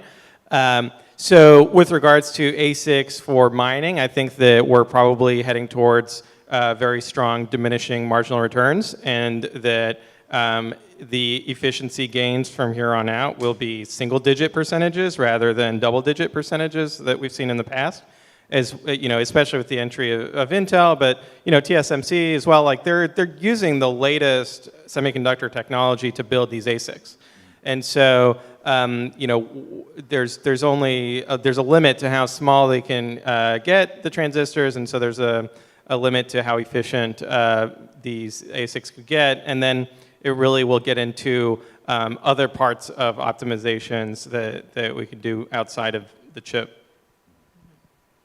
So it's going to be probably rigs efficiency or efficiency of the center directly. So how you get more and more efficient running your center. So we saw like emerging cooling. So that's all this type of new technology around the ASICs that gonna get us more and more efficient. Honestly, I see every year people saying that the Moore law is dead. So, as Pierre said, it's not working in the strict definition from start. The Moore law was only a constatation that from the co-founder of Intel that every 2 years the size reduced by half. So it's not at the same definition as start because the market is changing, the technology are changing. But we also work on efficiency and we work on the design directly on the chip. If people are worried about getting ASIC like stuck at the moment where you can't go more far, they don't need, because you can take as example the S17 from Bitmain and the S19 from Bitmain. Both are 7 nanometer. But the design have been worked, so you have a big difference on the efficiency only by doing a different design on the same chip size. So yeah, and as Pierre said, that with the new technology for the cooling, immersion, we can go more far, like the S19 plus Hydro. So I see a great future for mining. Okay. I'm going to have to try harder to get some negatives or some concerns out of the panel here. Fanny, in our interview on Thursday, which is now published on Cointelegraph, go check it out, everyone. You mentioned that bear markets are actually an exciting time to be a miner. You know, bear markets for building, and the price goes down, but the price of hardware also goes down. What's your biggest concern, or what do you think the industry's most pressing concern is at the moment with the Bitcoin price low and hardware? Say, I mean, in a panel earlier today, someone mentioned that the COVID bottlenecks and the logistics problems meant that it was hard to get hold of chips. Are there some pressing concerns affecting Sato at the moment? No, since I mean, yes, I can. Okay, I go back. No, it's not a concern because we are in a building phase, and when you build, you have to increase your capex. And I think it's the only industry where the price of the equipment, I'm not talking electrical equipment, but miners, so mining equipment is linked to the difficulty adjustment. So that means every 2 weeks, we see the price of equipment change. So you imagine another industry that you have the price of the equipment required to run your business being adjusted every 2 weeks. That's crazy. So since November, we saw a drop in the price of the Bitcoin, meaning the price per T of this mining equipment decreasing too. So if you're in a phase or you need to buy more mining equipment, that means you're gonna grow for cheaper. So that's a good news. And yes, in late 2021, we saw people running to buy some mining equipment because it was still a bull run. And the price was very high, so a lot of demand, as was explained before, and so the price increased. Now it's different. You need to work on efficiency, and you need to buy some equipment, but it costs less. And what we saw, it changed. We have a lot of equipment on the market today. So you can buy directly to manufacturer. You have people that does like second hand.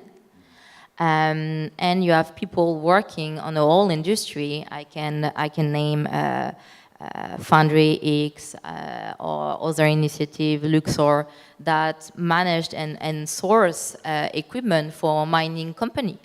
So it is not the same game that a few months ago when everyone was stressed because of the lack of equipment on the market. So it's a different game. So again, us, we are in a building phase. We just opened a second center, and so it's a cheaper capex. So no, it's pretty much a good news. Pierre? Anything keeping you up at night in the mining space? No, not at all. Riot is also in the building phase and expanding. So I think that that's a lot of credit to Jason, our CEO. He's a former professional poker player. So I think that his approach to risk management is very long-term, strategic, and conservative. And so that means that we didn't overextend ourselves in the bull market, and that gives us flexibility in the bear market to continue to build. I think that the Bitcoin exchange rate is going to continue to oscillate around fair value, but I think that if we look at Bitcoin's software engineering fundamentals, that those are only improving, and that every 10 minutes, we're seeing that Bitcoin continues to function as expected. So I think that Bitcoin's fundamental value is always increasing, and we'll just see the volatile price, bounce around that. But that as builders, we have to have a long-term view and develop companies that are resilient to market conditions as they develop. Okay, Julian, anything to? I don't see any problem about sourcing hardware or even in the future, because for us as Summit Mining, as we have a decentralized hash rate, we have different farms in different locations. We can source the hardware directly from different countries.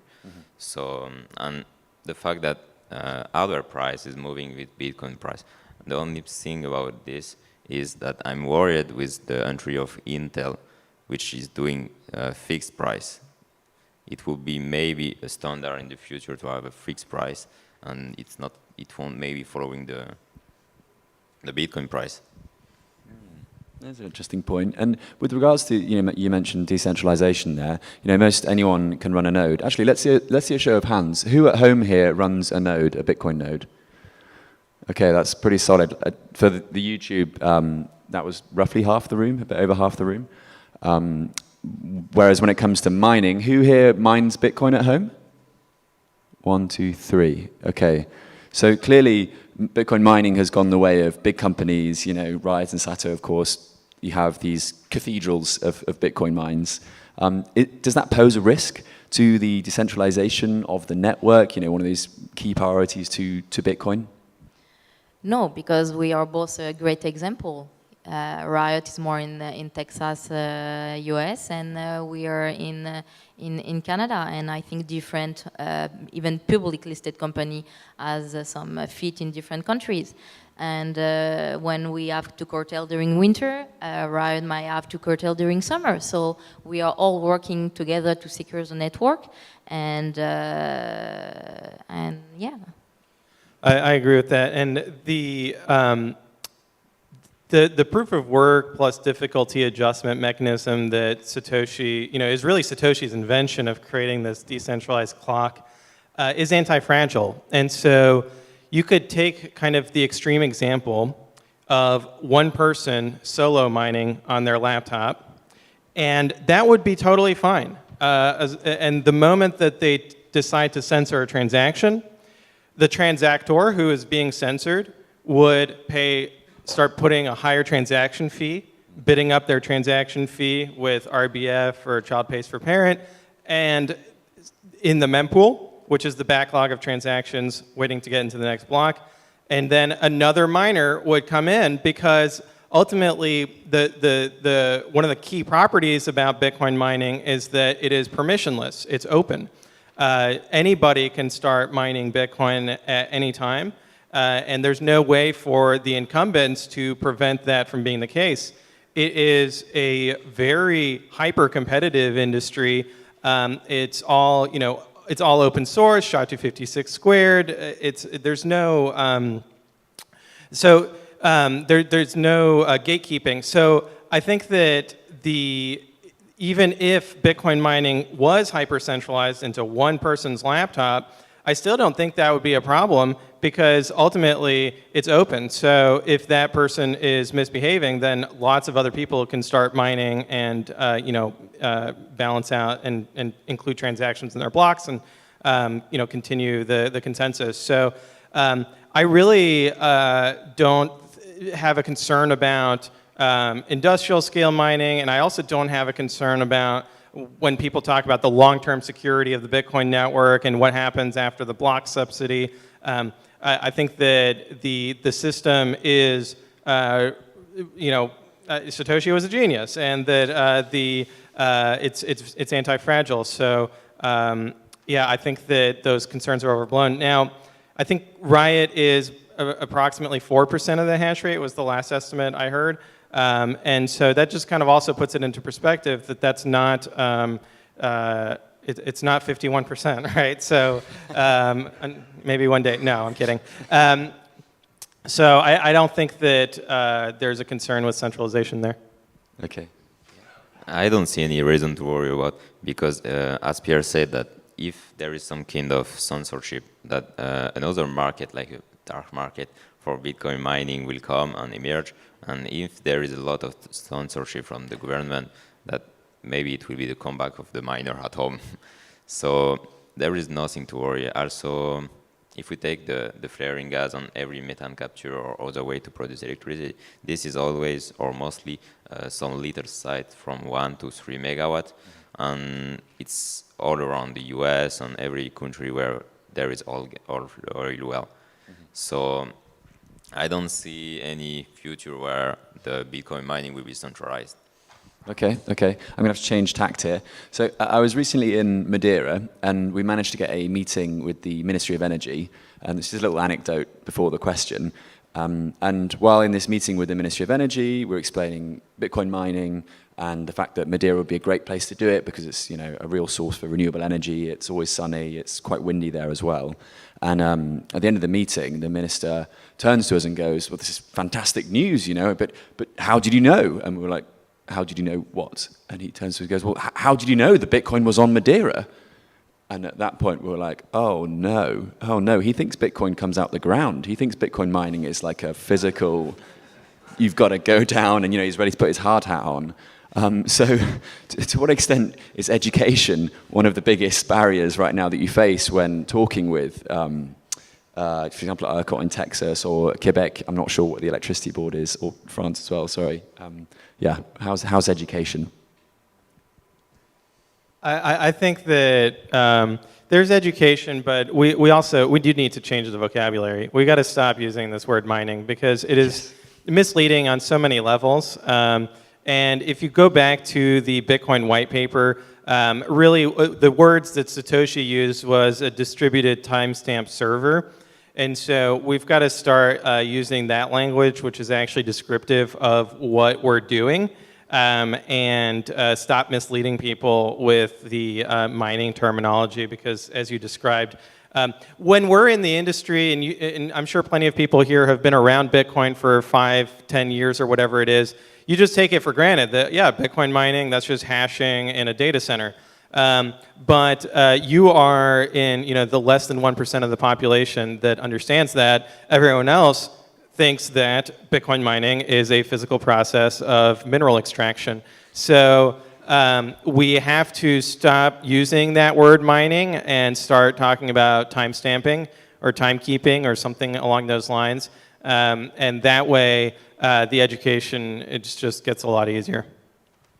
And it's another field where we are working all together. We had the Bitcoin Mining Council in the US. We just create something in Canada too, thanks to Canadian blockchain consortium. So now we have a mining committee. Sorry, it's still mining, but I'm going to propose a change name now. So it's all a public listed company on there, but not only, and it's a monthly meeting where everyone is invited to share in order to promote, educate, and explain to what we are doing. And I think that's what we have to continue, explain, but it takes a lot of energy. I mean, how does that even translate into French, the timestamp service? I always saw it in English. Yeah, I should check. A final note on education though, Julien? I think for the education, Bitcoiner are doing a great job. And on the miner side, we are always looking for new power and cheap power. So we are going deeper and deeper on the world to find a new zone to put miner, container, and everything. And at this moment, when Bitcoiner move around the world, we are doing the education ourselves. We teach the people there, we teach the worker to create the jobs, and we teach the population about what is Bitcoin mining, and what Bitcoin bring to the world. Very good. We've come to time there, but I'd love to invite you all to give a round of applause to the very excellent panel next to me. Thank you also to Stacking Sats for hosting us, and I think we're going to open up to questions. Does anyone have a question?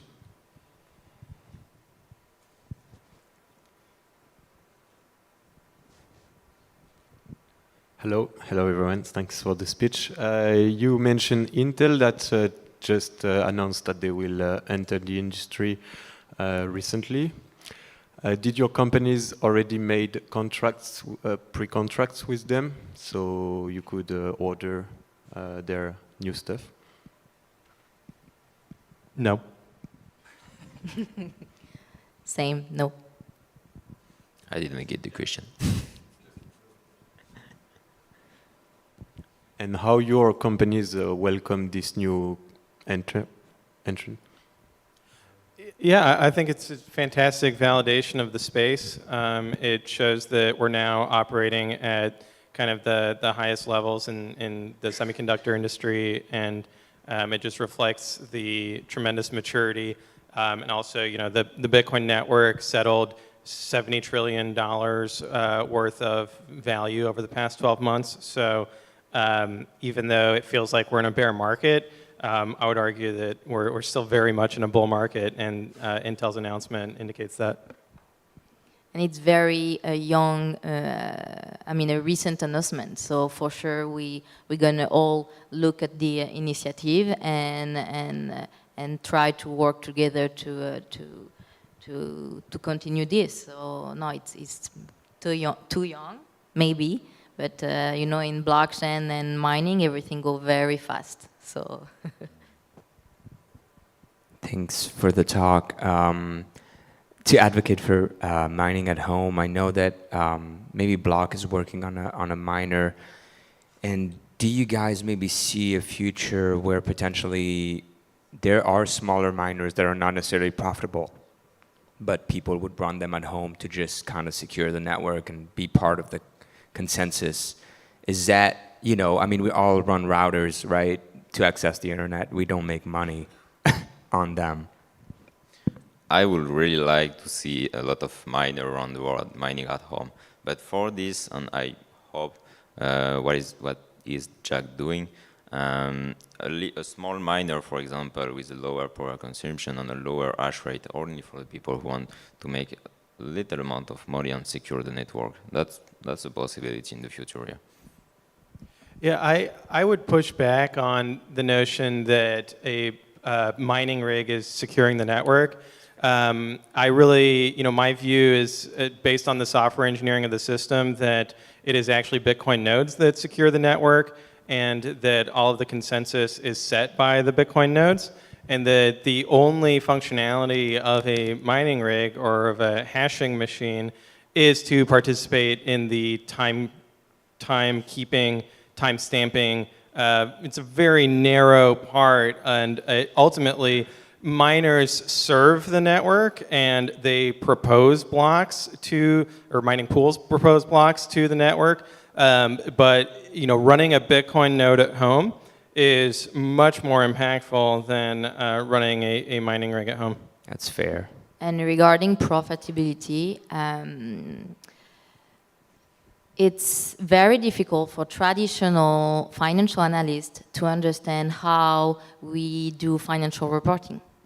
So to give you an image, it's like we produce table, we have to book a revenue, but we didn't sell the table. It's still on the balance sheet. So you have to think you have a revenue, a part of the revenue book in the income statement. Sorry if I'm too deep in your accounting, but you still own the asset. So you have to do a link between what you own and the revenue. Totally. I had something to add on to there as well. I was recently in Ireland where they're investigating methane capture for mining, and the founders of this company called Skilling Mining, shout out to Skilling, they are trying to equip farmers with these methane capture, they're called anaerobic digesters, and basically it captures the methane that would have gone up into the air anyway. They convert that to electricity, which is sent to the grid. The grid's happy, but there's always a surplus, so they think, okay, why don't we put a Bitcoin miner here? Now there's so much farm waste in Ireland because it's a country covered in cows. You know, dairy cows in Ireland is known all around Europe. And so I asked them, you know, do you envisage a future in which the government might be not mandating per se, but maybe subsidizing the creation of these Bitcoin mining facilities because it captures methane? And as we know from all these discussions this morning, methane is very bad for the environment, worse so than CO2. So in a way, they would be mining Bitcoin because they were told to stop the methane going up into the air. So it's less a question of we're mining Bitcoin for Bitcoin, but we're doing it because it has this sort of net benefit on the environment. Did you guys talk about the Mining Council before I arrived? No. Okay. When that was announced, Saylor came out and announced the Mining Council. There was obviously some pushback from some of the super maxis out there that saw this as kind of a push to centralize mining. Could I just get your take, each one of you, on your thoughts of the Mining Council and the purpose that it serves? I think it should have been named the Timestamping Council. That's the only complaint I have about it. No, I think that it's not unusual to have some effort of collaborating to gather data about the industry. We've seen this happen in other industries as well. And the purpose being to clarify misconceptions held by the public and policymakers, because you know, if Bitcoin timestampers don't provide information to the public, that vacuum will be filled by misinformation from no coiners and stakers, et cetera, who have an agenda to make Bitcoin timekeeping look as bad as possible. So it is important for us to work together to clear up FUD around the topic.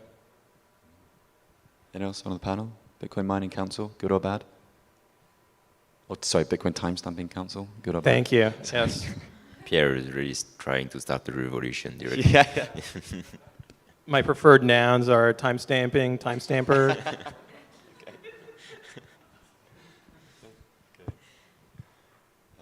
Any more questions? I know that Ricky Yeah, actually, Pierre, you just, I think, answered. I mean, it's horrible what we read on the media. For the general public, you guys are boiling the oceans, like Greta Thunberg worst nightmare.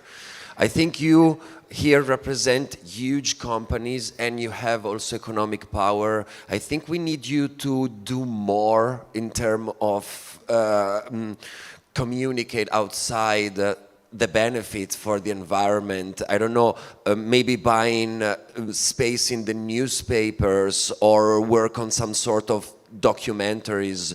I know it's counterintuitive, but something has to be done. We're working on this, and as was explained this morning, Bitcoin has no CEO. So it's decentralized, but now we're getting organized. It's not from me, by the way. And so yeah, we're working on this, but it takes some time, and that's what we're gonna see more and more and more. And we share data. It's an open source industry, so we continue to share data, and now we are working a lot on government level, because first usually in most countries, states or provinces, they run or they have some power on the type of electricity because that's not us, mining company, even if you're listed, to choose the type of energy of a country, state, or provinces. We just can use what is in there. But we can explain what we can do for the grid, that we can reuse the heat we produce. So it's an all discussion, and it's a long process. Yeah, and I would invite Greta and anyone here to come to our timestamping facility in Austin, Texas, and discuss the value of Bitcoin, because I do agree with you, we need to do more. Bitcoin is a young industry, and we are starting to make more publicity about it, and even more because it's easier with methane capture, which started really hard this year or the year before. So yeah, it takes time. And when something is new, it's scary. So it's easy to be scary. And more people are gonna be interested, and more questions we're gonna receive, and more answer, and that's gonna continue for the future. So thank you all to be here today, and for sure we'll continue to do our work to explain and have open discussion on this topic, not mining. Huh? Brilliant. Can I get another round of applause, please, for the excellent panel? This was the future of hardware in timestamping. And thank you all very much. Thank you. Thank you.